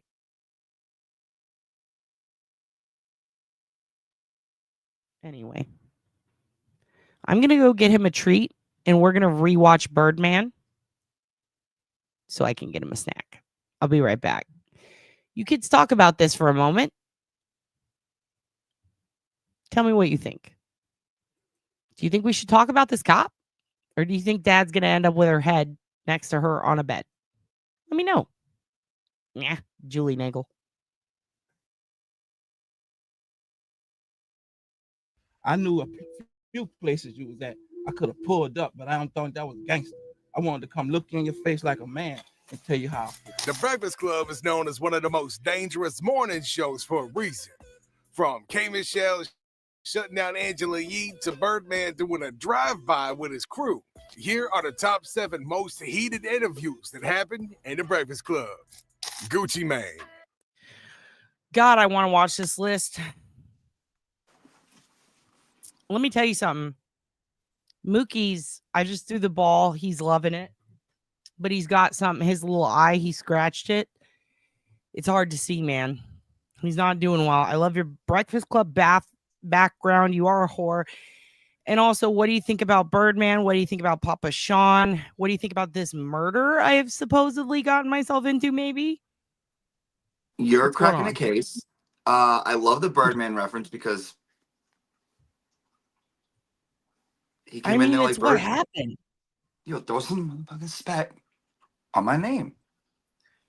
I couldn't think. The reason that I told you I was going to pull up with the ops today, that was a reference to you. I am pulling up with the ops. You're going to laugh so hard or you're going to hate me. But also because of this. What a better metaphor than any other metaphor. Throw He some was respect on my name. Birdman. Did you have fun in your head thinking of which DJ is who? Yeah, and I'm still doing a few, like, I'm still like figuring it out. Yeah, Yeah. me too. Because I know who Charlamagne is, without a doubt. We know. Duh. But the other two, Angela and Envy, Angela could Yee, be, DJ Envy. DJ Envy and Angela Lee. Yeah. They could be They're a number. interchangeable. They could Interchangeable. be anyone. They could be us. No, we're not that special. No, we're the camera guy. One day I hope Papa Sean takes me down. I want him to. That would be an honor. You could only be so fucking lucky. So fucking lucky. What is this coffee cake? What's everyone talking about coffee cake for? He's having the coffee cake. Is that what he's having? Yeah, he's having the coffee cake. I never knew. Well, really? He spit out a coffee cake? I don't know. I mean, I don't know. I don't really know. Oh, this is kayfabe. We're saying it's coffee cake. Yeah, he is about to fly away. He got all the seasons from like Birdman. Who was it that he? Yeah, did he go to P? Oh, he would never go to a freak off. Are you kidding me? He was the freak off. No, but you know what's fucking funny is that shit that you said about the cop camp thing, girls going to whatever thing, very similar to P Diddy's school. His school. When he would adopt little girls and then have them on his fuck. That's why whenever everybody was giving Drake shit about Millie Bobby Brown, and don't get me wrong, Drake was one of the best fucking Breakfast Club moments of all time. Drake was so great. But whenever that shit happened and everyone was like, Millie Bobby Brown texting with Drake, I was like, P. Diddy literally posts young girls on his Instagram all the time going, I just adopted me a white girl, and nobody says shit, and there's dudes fucking clanking fucking Ciroc callback. What is this wig? P Diddy, this is Nurse Kim. Yeah, it's good. It's Can we get her? Can we get her in here now? How do you get her? Get her. I want to show her. I mean, she's sleeping. She does her overnights. She's sleeping. If she's overnight, she's awake. Oh, look at those glasses. We gotta do like normal. We gotta do like normal hours. No, this is normal for her. If she works overnights, this is normal. She should be up. No, I think she's tired from her overnights. No, I'm tired from my overnights. I get that, Nurse Kim. No, I know. So Papa Sean gave me great advice. He said, you're gonna be a star. No, I'm just kidding. He straight up was like, I would love to talk to you about this. Yeah. Good job. Let's keep talking about it. Let's keep looking into it. I love everything you're saying. He added some things I'm not gonna say, but there were just things that he said that I'm like, wow, it's crazy you fucking say that, because I found XYZ and thought that's too crazy and put it in the crazy pile, as in like, this is a last case scenario to look into. And it's something that was so crazy and so unfortunate and so fucking disgusting that I'm like, nope, not possible. And for him to bring it up is like, oh, okay. So that's real. Let's go ahead and pull that back in here. Like, really? Yeah. And there's just, and it's not like he knows something that could crack. You feel validated? He would have said something if he did, he would have said something to them. He's very, all it took was a couple of like, here's a little bit about it. And the second I said bisected fucking au pair, he was like, yes, he knew exactly. So I don't doubt that he knows what he's talking about, but there that I just didn't think could possibly go on beyond The Wire, beyond like certain shows, beyond fucking. Well, where do you think? Where do you think The Wire and all those shows get this fucking idea? Well, first of all, I know The Wire is based on truth. It's based on real Baltimore. The police in it, the people who play the newspaper guys, are the ex-criminals that in the story are busted and go to prison. They got out of prison, and The Wire got them to play the people who busted them in the show. So they hired the criminals who got busted, who The Wire is based on. They hired them to play city council members in The Wire. The mayor, a guy in a wheelchair who runs a boxing thing. That's the real Omar. He's in a wheelchair because he broke his legs jumping out of a multi-story building. That's all true. But when these people got out of prison, they said, you want to play this guy? You want to be in this so you don't end up back in jail? And they actually saved a lot of these people from the streets. The real Omar, the real Sterling, all those people are in The Wire playing the good guys. What's funny, the cops who busted them are in there playing newspaper guys and the bad guys. Mm-hmm. So they flipped and played each other's roles. And that's another reason, I think, because there's a lot of cops in that play the newspaper guys because the media annoyed them a lot. And the media guys who wrote in the Baltimore Sun play cops. And so it's so funny because it's like, this is why cops, rappers, fucking public speakers, politicians, media entities, all of them, they're all into improv. But if you think about it, that's kind of what they're all doing all the time. Interrogations, improv. Interviews, improv. Fucking catching someone doing a crime. It's improv from here on out. Never had this happen before. It's all improv. And sometimes it is something you've had happen before, but it's just practice. Like, I feel like being a cop is like dealing with something in a crisis, right? Well, improv is really like, let me throw some chaos out at you and you figure out how to handle it. And I think that criminals, when they're committing crimes, their adrenaline's going. Mm-hmm. They don't know how this is going to go. Improving. It's improv.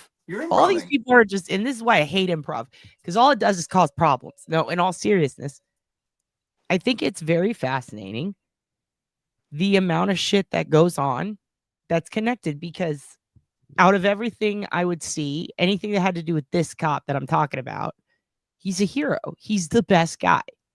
I may as well be talking shit about JFK or whoever their fucking hero is there. What do you guys like? Who do you guys like? You got it, JFK. Yeah.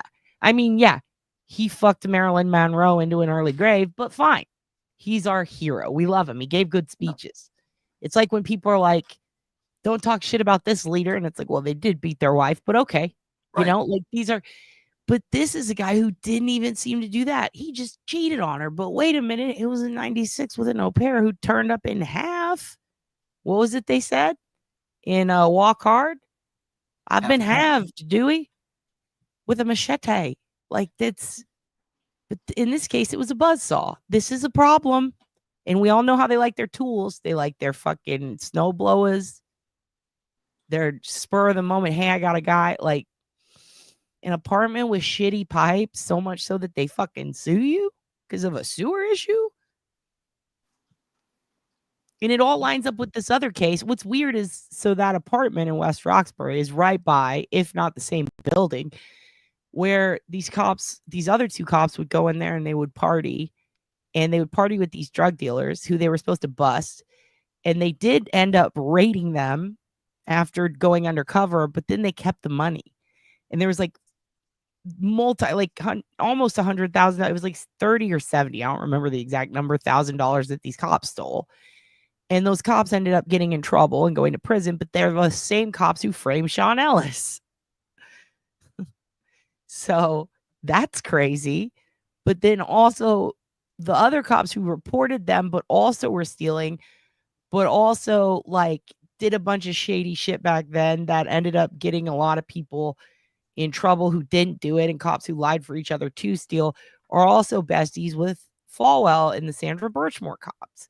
And this cop was not only their coworker, but also their superior at one point or another, and partied with all of them and knew Brian Albert really well.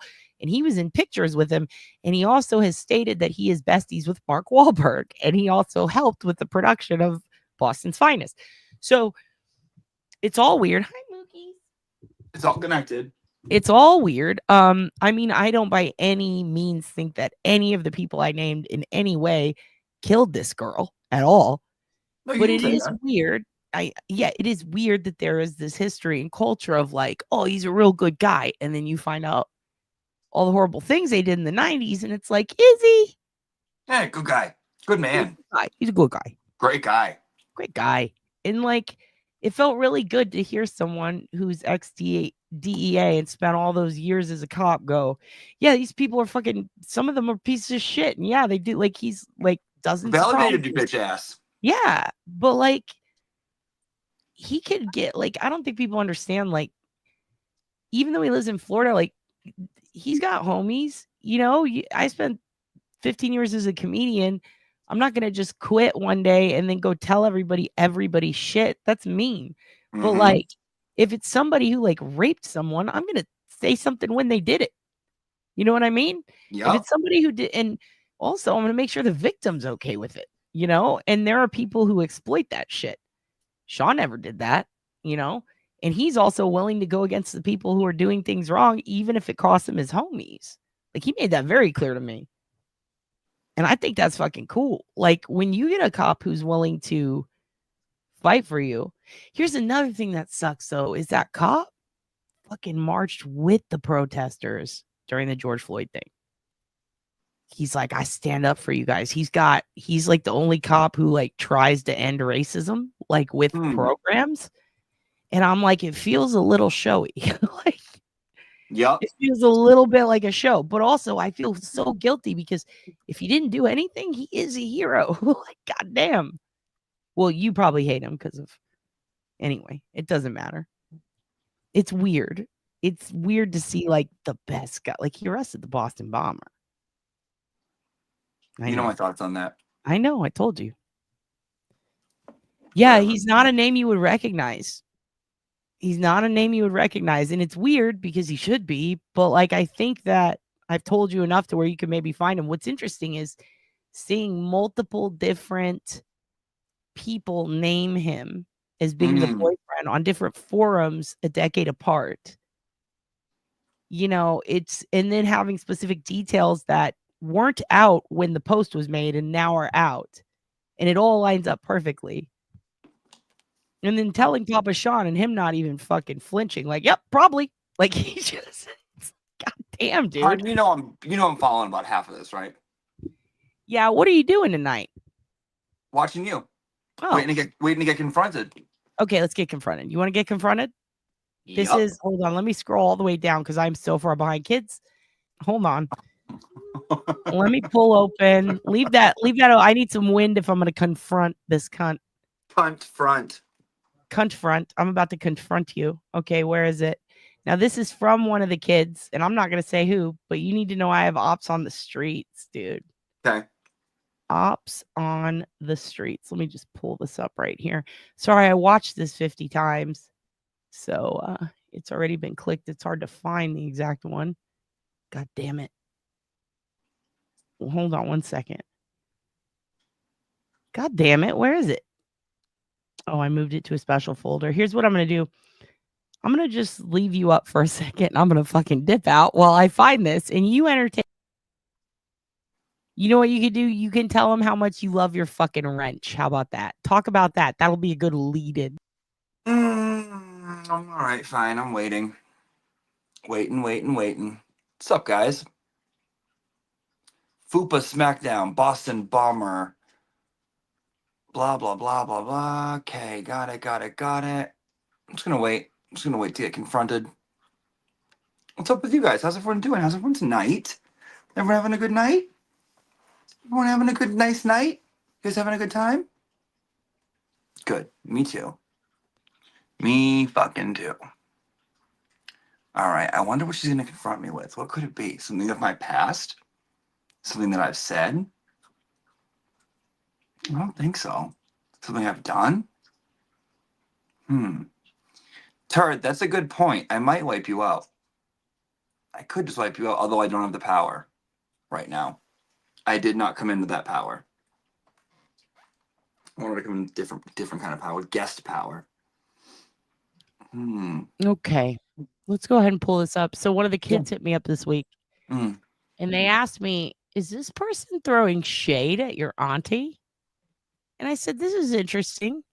Who would wrench my whore and then throw shade at her? Spill. Maybe it's not just a beef that was meant for dad. Maybe it was a beef meant for the whole family. Are you ready? Oh, I'm fucking ready, bitch. Now I would have done this personally in private, but you know No, I we get love it. a good. You know we love a good Ricki We Lake love a good moment. moment. We love a good moment. You would have told me to save it for the Chan. So here we am. All right, here we go. Kids, it's about to get deep. It's about to get deep. What? I don't want this crap. So anyways, but then there's 10 admins. 5 mods, 3 or 4 admins, they're all power. Right? So my opinion is this. That the only power a mod in your chat has is timing people and hiding people and not being affected by chat being slowed down. Sometimes you have to slow the chat down. You guys have seen that. You've seen some of Turtle Boy's mods do it because he gets 4,000 or 5,000 people watching at a time. Mm-hmm. And so you'll see it'll say slow mode has been put on and you got to wait 30 seconds to chat. When you have a blue wrench, you don't have to have that. That's why I give creators wrenches in my chat so that in case I have to do that, which rarely I ever have to, but in case I have to do that, they never have to worry about that. Seems reasonable. They're not subject to any type of YouTube censorship or anything like that. Mm-hmm. But that's all the power they have. That's not real power. Whoa. Because worst case scenario, it can be fixed. I mean, anything they do, it's a pain in the ass, but it can be fixed. Mm-hmm. Where are you going with this? So I don't know what he's talking about. What the reason why I got banned? Dude, I've seen creators. I've seen creators like just piss in the wind and give everyone in their chat a wrench. I've seen that happen where they're just like, you know what? Fuck that. I'm just gonna give everybody a fucking wrench. That's how meaning. Mm-hmm. And then because sometimes once in a while you get somebody who gets a wrench and then they act like they've been given the Thor of the hammer of Thor. Were you given the hammer of Thor, Deborah? Let's continue. They act like they've been given the fucking king's scepter. It's bizarre. Oh. And it's like, dude, it's a blue name. People will notice your comments a little more, sure, but they're like street squirrel. Exactly. Don't backtrack. Like you're carrying fucking Zeus's thunderbolt. Okay. Get the fuck out of here. It's not power. Calm down. Whoa. What'd you on the outside, right? Is because what'd you say? He was threatened. Listen, I'm 67 years old. Oh, and they can drop links. Right. This is not and they can drop links. Okay. This is nothing jealous, right? Okay, Jesus Christ.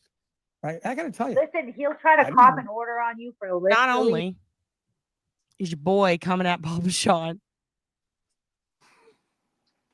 Are you the hammer of Thor? Are you the hammer of Thor? No. You giving the wrench back? No, but I don't feel like that didn't fall on me, so no. It didn't. It didn't. Yeah. It didn't. No. If it doesn't if it doesn't resonate, then move on to that type of thing. It doesn't resonate with me. Didn't bother you at all. Nope. I can see it bothered you. Nope. Doesn't bother me. Let's just go back to what was that he said a second before. What was that? What was it exactly he said? What was it? Some people get wrenches and what do they do? What do they do? Wave it around? No. Wave it around in my face and stuff? No. Look, I'm frozen as fuck. That's probably what you get. I'm so frozen. Probably what you get for trying to fuck with me. What was it he said? What was it he said about the... What was that he said? He said something. He said something about Papa Sean. And then he said something about a hammer. And about how some people treat it like wrenches. Or did he say they treat the wrench like a hammer of Thor? What was it? No, I think he said that this theory is in the trenches. That could have been it. Call her a cunt and everything else under the sun. He has earned the right to do that. Because he was. I missed this part. Wait, what? I did too.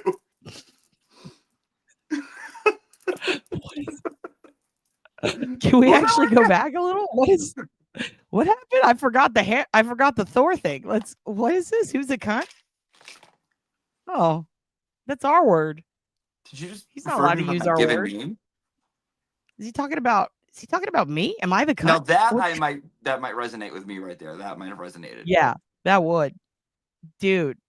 Anybody who would say that about anybody's mother who just passed is you know, you have things that your I don't like fingers this. on the. I don't the like what he pulse, said about right? Sean. A little letter. What I is like it- what he's saying about the Sean? wrench. What do you say about Sean? Well, this whole thing is him just criticizing Sean, making fun of him. I think that thing about saying that you guys someone's know me, mother was okay? about. You guys know me. Huh? I think that thing about calling someone's mother a cunt was about Peg. Turtle Boy. Yeah, he was talking about Peg. No, but I'm saying this is actually pretty meta of us. This is the Glazer talking shit about our dad. Your peepaw kids talking shit. I didn't about see him see the talking. stream at all. Was he talking shit about Sean? He's I don't think talking he about would. Sean. No, yeah, he's like, it's literally called The Elephant in the Room, and the whole thing is about Sean. Sean needs to listen. See, it's all just people like in the chat. It was all people just tearing on Sean. But here's the thing that caught me off guard is when he blapped and pulled up to Deb like Birdman. I don't pulled think up and he said, "This wrench ain't shit, bitch." That's what he said. What he said. He said, "You think you got the hammer of Thor? You got the hammer of Nor."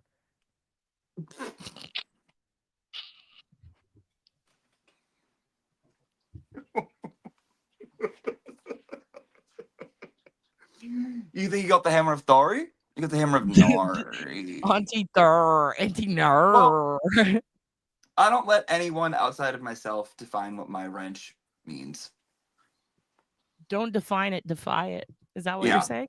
Is Yeah, that your it's final my thought? It's my wrench. It's your wrench. You should My go in there and fuck all his shit up. Be our Trojan horse.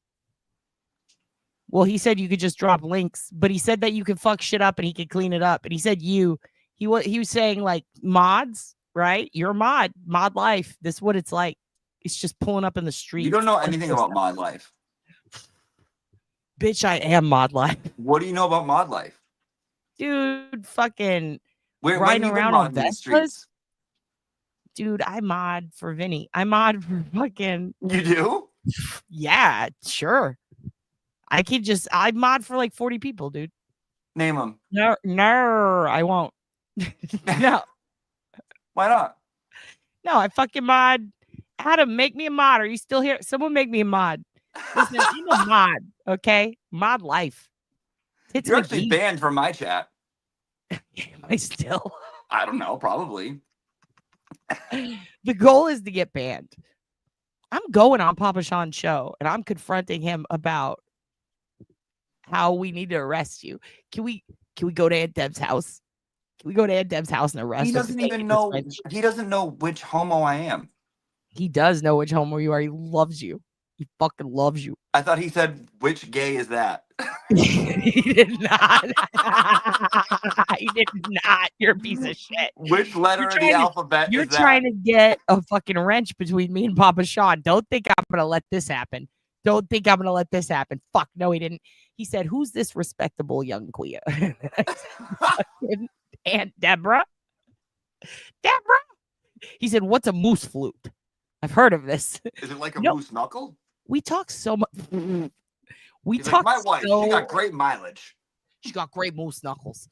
He talked about comedy a lot. He's very smart and he listens to really good comics. Like he loves Joey, which I love, and I'm like, good. Joey? Some people Love don't like Joey. Joey Coco Diaz. Fucking love Joey. Fuck, look at Kim. You can't fucking pay me enough to be a fucking mod. That's what I'm saying. It's an unpaid internship. However, some people will thrive with it and they'll create chaos or they'll moderate when they see fit. And those people are my rabbit. That's my mod.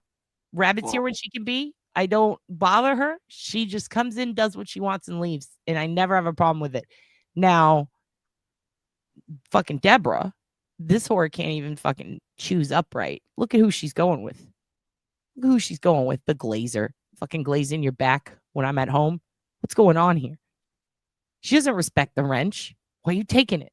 I know. Let's It's hard be. to take. It's hard to take. It's hard to take. Just It's hard beating to you in the back of the head with a wrench, and you're saying, "Yes, sir. May I have some more? May I have some nerve?" What are you gonna do about it? You thinking about how you're gonna pull up? You thinking about how fucking pissed you are right now? Thinking about, Thinking about wildlife? I'm thinking about mod life. Thinking about how they should throw some spec on my name.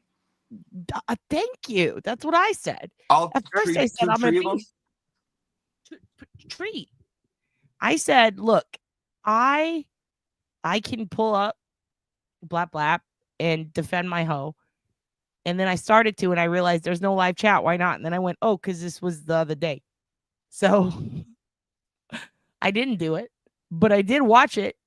Kids sent it to me. They said, what is this? What is the meaning of this? I said, let me check my Rolodex and see what notes I put on this day. Nothing. And I go, wow, haven't seen this mess before. What could this be? Watched it. Very unhappy. Because listen, if you're going to force my hoe to chew up and you're going to wrench a hoe, don't fucking come back at her like you didn't get me enough money. She's starting out. She's new to your territory. How dare you? And also, don't belittle her way of making money for you. What's wrong with you? Maybe mod life isn't all it's cracked up to be. Maybe mod life isn't for you. Maybe you need to come back to the Colts so we don't keep fucking up these opportunities for you. Have you ever thought of that? Maybe mod life is oh, maybe that life isn't for me. Yeah. Maybe you need to come back home. Maybe my dad and my mom and all of my teachers were right that I wouldn't make any money doing it. I'd Nope. just end up in jail. Yep. Jail. I need a few minutes. Listen, kids, sometimes you got to make a deep fake to get your whore back. Did I deep fake this entire episode of The Glare, hack his channel, and put it up? Yes. That's not even The Glare. That's Dad's boyfriend in a hat. We did his makeup like Eric Bischoff. That's Billy and Chuck on the screen. This is just what happens when you fuck a man in the ass. Is this your homework, Larry? Is this your fucking homework? Stolen valor. Stolen valor. We've talked about stolen valor before. You guys like YMH. They're all about stolen valor. Calling it out. Calling it out. What do you want to talk about? Ribbit is how. And us kids are usually very well, but you're usually great until you're feral. And then you fucking run around like crazy assholes, and I love it. Listen, your aunt just found out that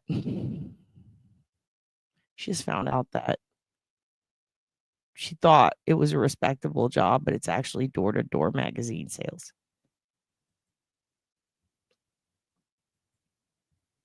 She ordered shit. She ordered champagne. She got shit. She ordered shit. She ordered shit. Look, I want to see your aunt thrive, but your aunt's no mod. She's a star. She's the whore. She's doing all the work. Give her fucking money. Pay this woman.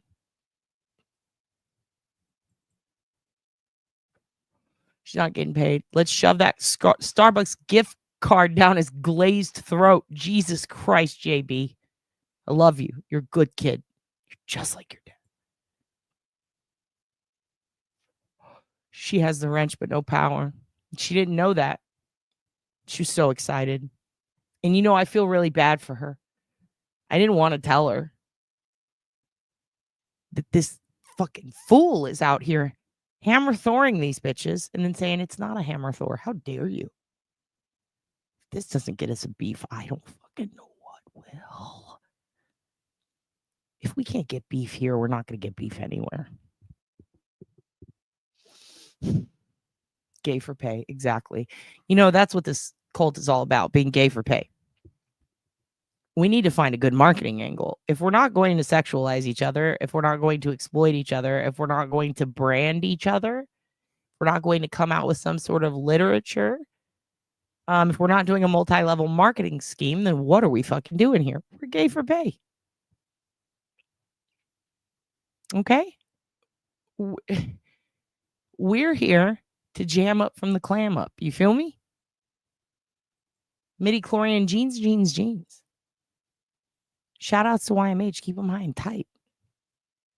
I've done it. It's pretty fun. Ooh, I bet you have. You love Prince. You've done it all.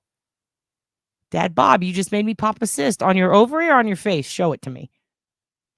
C. Smith, JB, you're laughing together. AJ's having a good time. Amway sales. We all have our pimps. Everybody has a pimp. Okay? Let's collect on her behalf. I believe we should. I think we need to Nancy Kerrigan this motherfucker. And by that, I mean we need to do a Tanya. I Tanya today. Tell you that much. That's what that movie was about. I Tanya. No, I'm Tanya now. Don't wrench my horror and then belittle the power of the wrench. It's like giving someone a gift and then going, it was nothing. I got it free. What? Oh, thank you for this beautiful necklace. It's so gorgeous. Wow. Always wanted jewelry. It's nothing. I got it at the dollar store. Why'd you have to say that? No one does that to my whore. Only I'm allowed to hurt the whore's feelings. How do you make a hormone? God damn it, Debbie. Dude, that snow cone looks good. Is it with a snow cone? Don't pay her. Jesus Christ. I know JB's good. You're all funny. Don't pay her. Deb dreams crushed. It was the Glazer. Go yell at him. Go say, hey, get a Lodge's shirt. I'm killing me. It's over. He fucked with the wrong crazy call. I know. How dare he? First of all, leave Papa Sean alone. That's going to be our next merch. We're going to exploit this situation. Are we now in ML? I mean, we could be. What are we going to sell? What's the angle? Simping, I guess. What should we do? Should we simp? It is simple. Simping is simple. Simping is simple. Put that on a shirt. Fuck it. Blap, blap. Poor whore auntie's probably crying in her closet. She's out of the closet. She's way out. She's crying outside the closet. I play random fruit slice and block every third person when I'm on. John, why is that so funny? I love the idea of it could be anyone. Like, it's like, hi, I'm the victim's cousin. Block. Like, Jesus Christ. Ice skating accident and mass on the calendar. You set it up. Set it up. Look, if we got to plan a coup, we're going to do it on the public YouTube so everyone can say, hey, we told you. Leave no Auntie Deb behind. Semper Ho, dude. Semper Ho. Leave no hoes left behind. He got it free with his AARP membership. Dude. How do you get AARP? ARP. No. I'm making a song, Beef and Pesto. I love this. I love this for you and for me. Please show it to me. Someone give Auntie a chalk wrench. Somebody gave your aunt a wrench and then belittled the wrench. They said, this is, when I give these fucking hoes this wrench, it means nothing. They mean nothing. They may as well be hitting themselves with a wrench. And I said, how dare you? I brought it to our hoe auntie's attention. I said, hey, is this your boy? You better get your boy. Don't make me play Birdman again. 2 small shirts. Turkey Times. I like Turkey Times. Wow. I really like Turkey Times. What does Turkey Times mean? I enjoy this. I enjoy this. I don't know what it means. It sounds like one of those things Jill Daniels would say when she's yelling at someone. Oh, yeah, you fucking Turkey Times. What does that mean? It hurts my feelings. It is very funny when Massachusetts. Your aunt said some shit the other day. I don't know what she said, but it was just a regular thing. And she said it as an insult. And it fucking Uncle Frank. It was Uncle Frank did that. Francis, come back on. What did you say to me? It was very funny. She was talking shit. She said something about someone, and it was just a regular. It was not an insult, but the way she said it was, and I really liked it. It was very funny. I've never heard it before. It's probably why I can't fucking remember it. Pocket blocking is fun. It is fun to block the bag. It is fun to block the bag. It's fun to take people down a peg or two, but my God, not my whore. If you're going to take her from me, at least treat her right, you know? Is this how pimps feel? Is this how dads feel? Jesus. So I was gone a moment. I sprayed my eyes with peppermint oil bathroom spray instead of the opposite direction. I was blinded for a bit. Happens to the best of us. Now spiders can't get in your eyes. They don't like peppermint. That's the good news. I'm in a pickle. Eat your way out. I'm a card-carrying Cult OB member and been at the Glazer 4 years. You're not in a pickle. Stay friends with him. Get intel. You're a Trojan horse. Do you understand? Let me know if you ever talk shit about your whore aunt and that time he wrenched her. Listen, you can play both sides of the beef clam. Beef clam. But, ew. Beef clam sounds like, is that already a thing? Calling someone a floppy beef clam?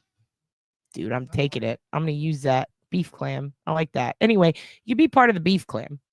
You just lie to us. Lie to me and lie to the Glazer. Say I'm on her side when you're with me, and then say I'm on the Glazer side when you're with him. Play us against each other like a Benedict Arnold. It'll be fun for you.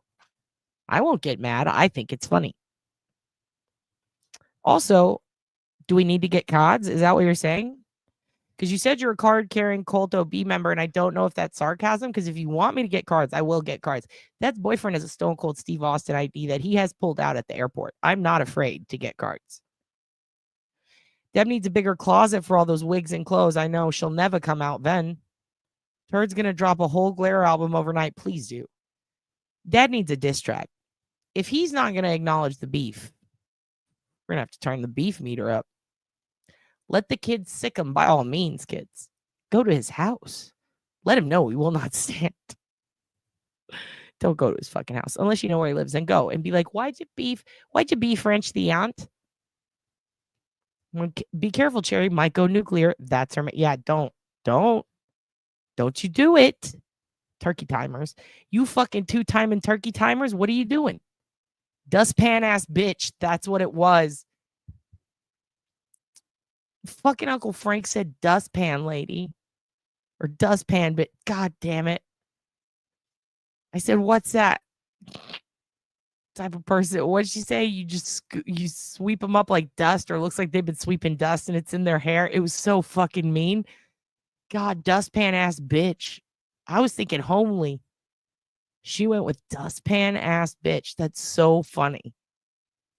It's another version of Big Fucking Bird and Turkey Times. She is. She's perfect. Uncle Frank is much like the Mona Lisa. Many will try to steal her, but eventually someone's going to throw cow blood on you in a museum. So don't do that. Turkey Times is the new Thanksgiving. It's also what happens when you fuck with a turkey. You're going to get the bird. No, when you fuck with the turkey, you're going to get the beak. We'll figure it out. We'll pop it on a shirt. More merch. Did you see my update YouTube pic? It's me sleeping in a sloth preserve. Oh my God. That is, are you just chilling with sloths? Or is it sloth? What's the plural of sloths? Sloth. Sloth? Slythe? Sleuth? Oh, it all comes around. I got you. Give me one moment. Listen. Beefy Clam Curtains is your new nickname, AJ. Auntie Deb does need to shit in Glazer's mouth as restitution. Oh! Agreed. And then Glazer back. Flappy Beef Clam drops mic. Absolutely. Beefy Clam Curtains. Very good. I'm loving all of this. I'm a card-carrying member. Is it the NRA or something else? No, just anything. You can say that about anything.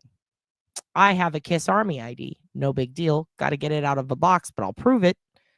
Andrea Truth is I'm trying to find some old videos that might be embarrassing, and it turns out he's very caring and sweet man. I am so pissed. Who's a very caring and sweet man? Papa Sean? He is. Aunt Deb? She's a calloused whore. We'll get her back. We'll get cold cards. We'll figure it out. A Paduckin. P-Duckin. Uncle Frank is gorgeous. She's beautiful. We love Uncle Francis. I told her she should be, I may have told her, I think maybe I did. Maybe I just thought it, but I thought she should be Frank for Halloween. Since she goes by Uncle Frank, she should get naked and crawl out of the couch and drink canned wine. While we scream intervention at her. Yeah, I hate normal happy people too. It's like, what's wrong with you? Why are you so happy? Plural of sloth is sleeth. Is that true? My new street name is Horror Wrench. That's a shirt. The Glazer. He probably is a normal sweet man. I like to pick fights with good people too. Just to practice. Keep them on their toes. You can fight anyone, kids. You can fight people you like. That's the great thing about speech. You can fight your grandma. You can fight people when you're wrong just to fight. That's why Italians are like they are. Yep, we slept in a preserve for 3 days. Oh, fuck. What's a sloth preserve like? When I heard it, I thought sloth jelly, and I thought, delicious. But now I'm thinking another way. You mean where they save them? That had to be fun. They are very slow, and I like that, because me too.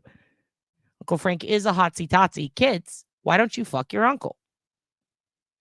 No, seriously. Go fuck Uncle Frank. Uncle Frank, say thank you. I'm wingmanning it, Uncle Frank. Watch who you pimp out next time. Thank you, John Courtney. Thank you. That's what I'm saying. Put some respect on my name. Now I'm Birdman. We're all Birdman a little bit inside of us. We're all big fucking Birdmen. Don't knock can. I'm not knocking it. I'm jealous I haven't tried it. I'm knocking box wine. Can wine, that's for intervention time. Well, they take a Diet Coke can and they empty it and then they put wine in it. A snuggle of sloths. Is that what it's called? I'm going to cry. The Glazer has an adorable dog named Clubber. We're going to take it. We're taking Clubber. Migos, you want a friend named Clubber? Here's what I'm going to do. I'm going to take down this and I'm going to play for you kids. Since I guess this is it really is the beginning of a beef. This is so cool. We're going to start a fucking beef.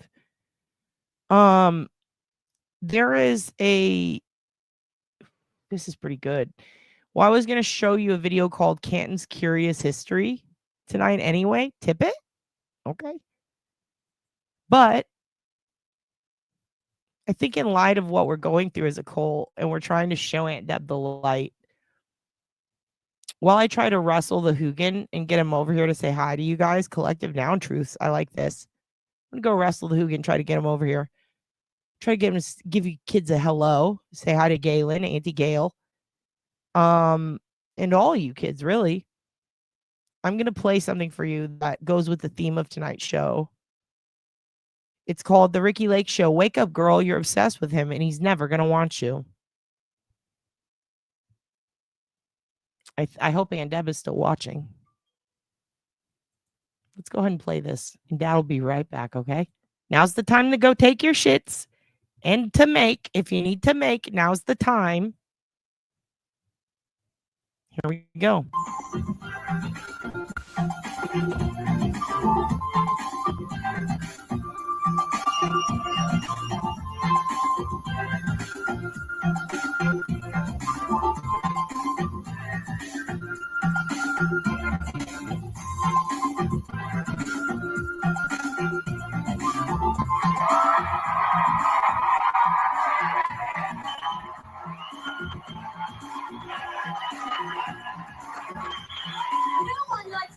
But my guest today will not take no for an answer, even after they've had the door slammed in their face.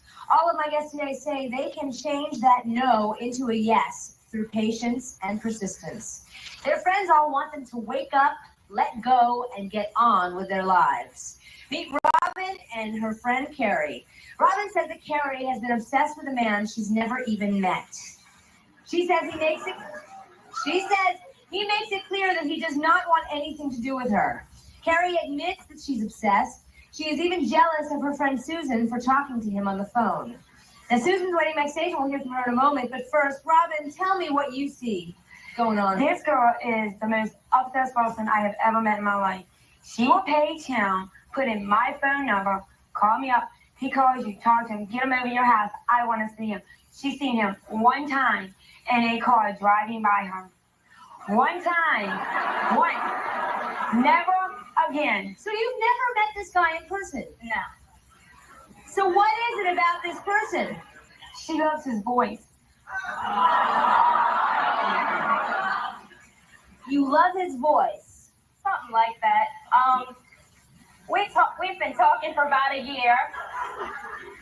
And You've been talking for a year and you've never a year met and a him? half, almost 2 years. How far away does he live from you? About 20 minutes. No. Girl, I don't even know you, but girl, you gotta wake up and move on.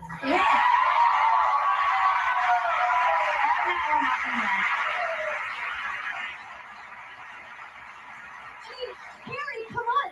20 minutes away, and you've known him a year. You've been having this, like, you've been in love with him over the phone for a year, and he hasn't made any effort to meet you? No. He's come up with excuses why he could not meet her. He has got 3 automobiles and a motorcycle. None of them works. But you can't put all the blame on me now. No, no. Who is the one running up the Wheaton, sitting in front of us, his house, stalking him? Wait. What's that? She sits in front of his house? Yeah, once. I've sat in front of his house. Went up to his work one night, and it was the wrong man. Oh my God.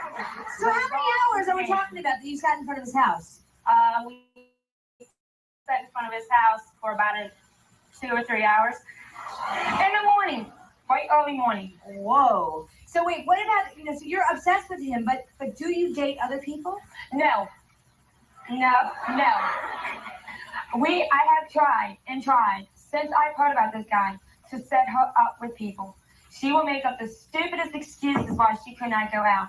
Oh, she's 20 years old. My grandparents say if I go out, I gotta be home by 10. When really, she's sitting there waiting for him to either call her or show up. Huh. So did you ever claim that this guy was your boyfriend? No, I've never claimed he was my boyfriend. Well, Robin? Never. I don't know. Susan knows about that.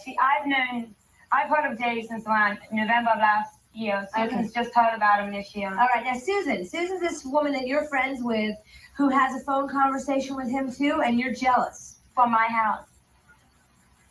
You're mad at Susan because she's moving in on your man. Right. Okay. Do you guys want to hear what Susan has to say?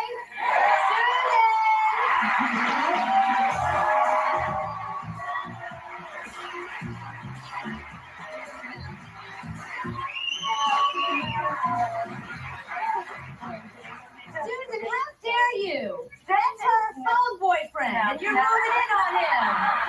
First of all, about her parking in front of the house, it wasn't even the right house. Okay, you were in front of somebody else's house. Okay.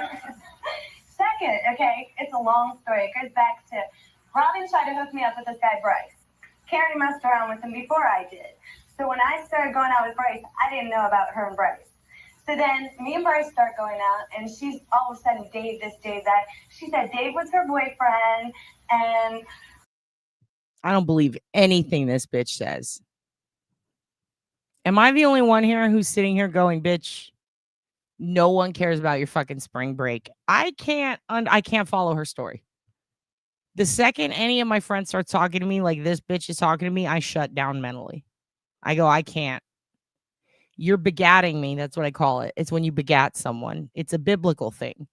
And this house begat this house, begat this house.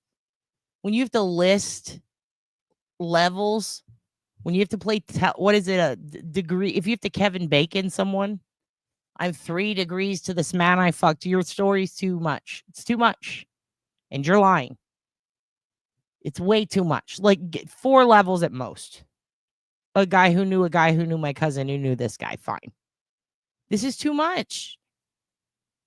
They do get paid, but we like to kayfabe here, hun. We pretend it's real. Okay? Desperate times do call for desperate measures. Dave is her beard. Don't ruin her delusion, Susie. I love that we're all on the side of the delusion. I enjoy this for her too. But listen, you saw what I did to your aunt. I'm all about crushing delusions when it comes time. When somebody tries to wrench my whore, I'm the delusion crusher. I'll go delusional. Not feeling friends for these 3, me neither. Corkboard with pins and string. Thank you, John. That is literally how how else are we going to keep up with this? This is why we have planners. Let me just get into the story. Wait. I'm moving you along a little bit. She moved in on Bryce, so that gives you the right to move in on Dave. She's Mrs. Parksing these women, and I love that. She is their Mrs. Parks. Let's move it right along and get back to what Papa Sean remember Miss Parks? What she was saying. This is what Ricki's doing. This is why people are successful. The reason Ricki is where she is because she's good at moving right along. That's what Mrs. Parks was doing. That's why Mrs. Parks is successful. She's like, get to the fucking point, bitch. I like it. Now, me personally, I'm the one trying to get to the point, which is why I'm always poor. Because I can't get there. We need people who are successful to teach us how to get to the fucking point so that maybe we can squeeze something out of this grape. And I thank you for that. I like grapes too.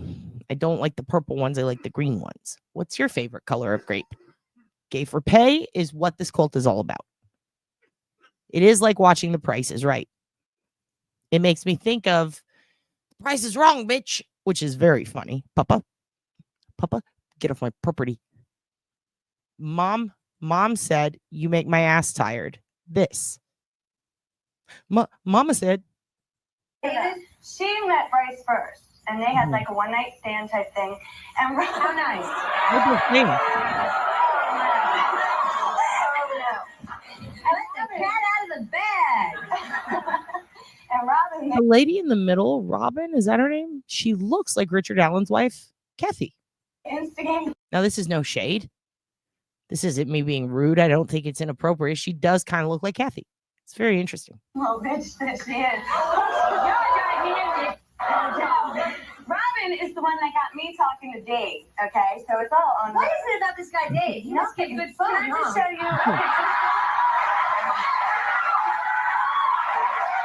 you? What is maxing myself? Also, are you back on the Chinese tea clam? No, tea clam. Oh, that's my ancient tea clam. Please get away from it. Are you back on the Chinese tea? Hun. By the way, I learned hun from Aunt Deb and Uncle Frank. I can't stop saying it. Hun. Now, in Texas, we say it all the time, but it's totally different. Here we go, hun. Or like, oh, hun. Or hey, hun. No, this is different. It's hun. It's very like, come on, hun. It's like, come to Jesus. I want to support you. All right. And I'm trying to be a good dad. When I tell you stop taking the shit tea, it's going to kill you. You're going to end up Christy Turlington. I don't think she died, but her face looks weird now, I think. Something's going on there. Don't take that. No more Chinese tea. Mahjong tea? No, just Mahjong. No Mahjong tea. Macing. Okay. Oh, macing myself. Oh, because the spray. Oh, that's fun. I'm telling you, spiders are terrified of peppermint oil. They hate it. You sprayed it in your eyes, so be it. Now you will never have spiders in your eyes. You have to look at things. You have to look on the bright side. Robin is the one on the far left, the brunette. Who's the one in the middle? Kathy Allen. I'm going to call her that. Robin is pimping out Dave. LOL. Well, this is very funny. As you can tell, I wasn't paying attention to the beginning. Oh my God.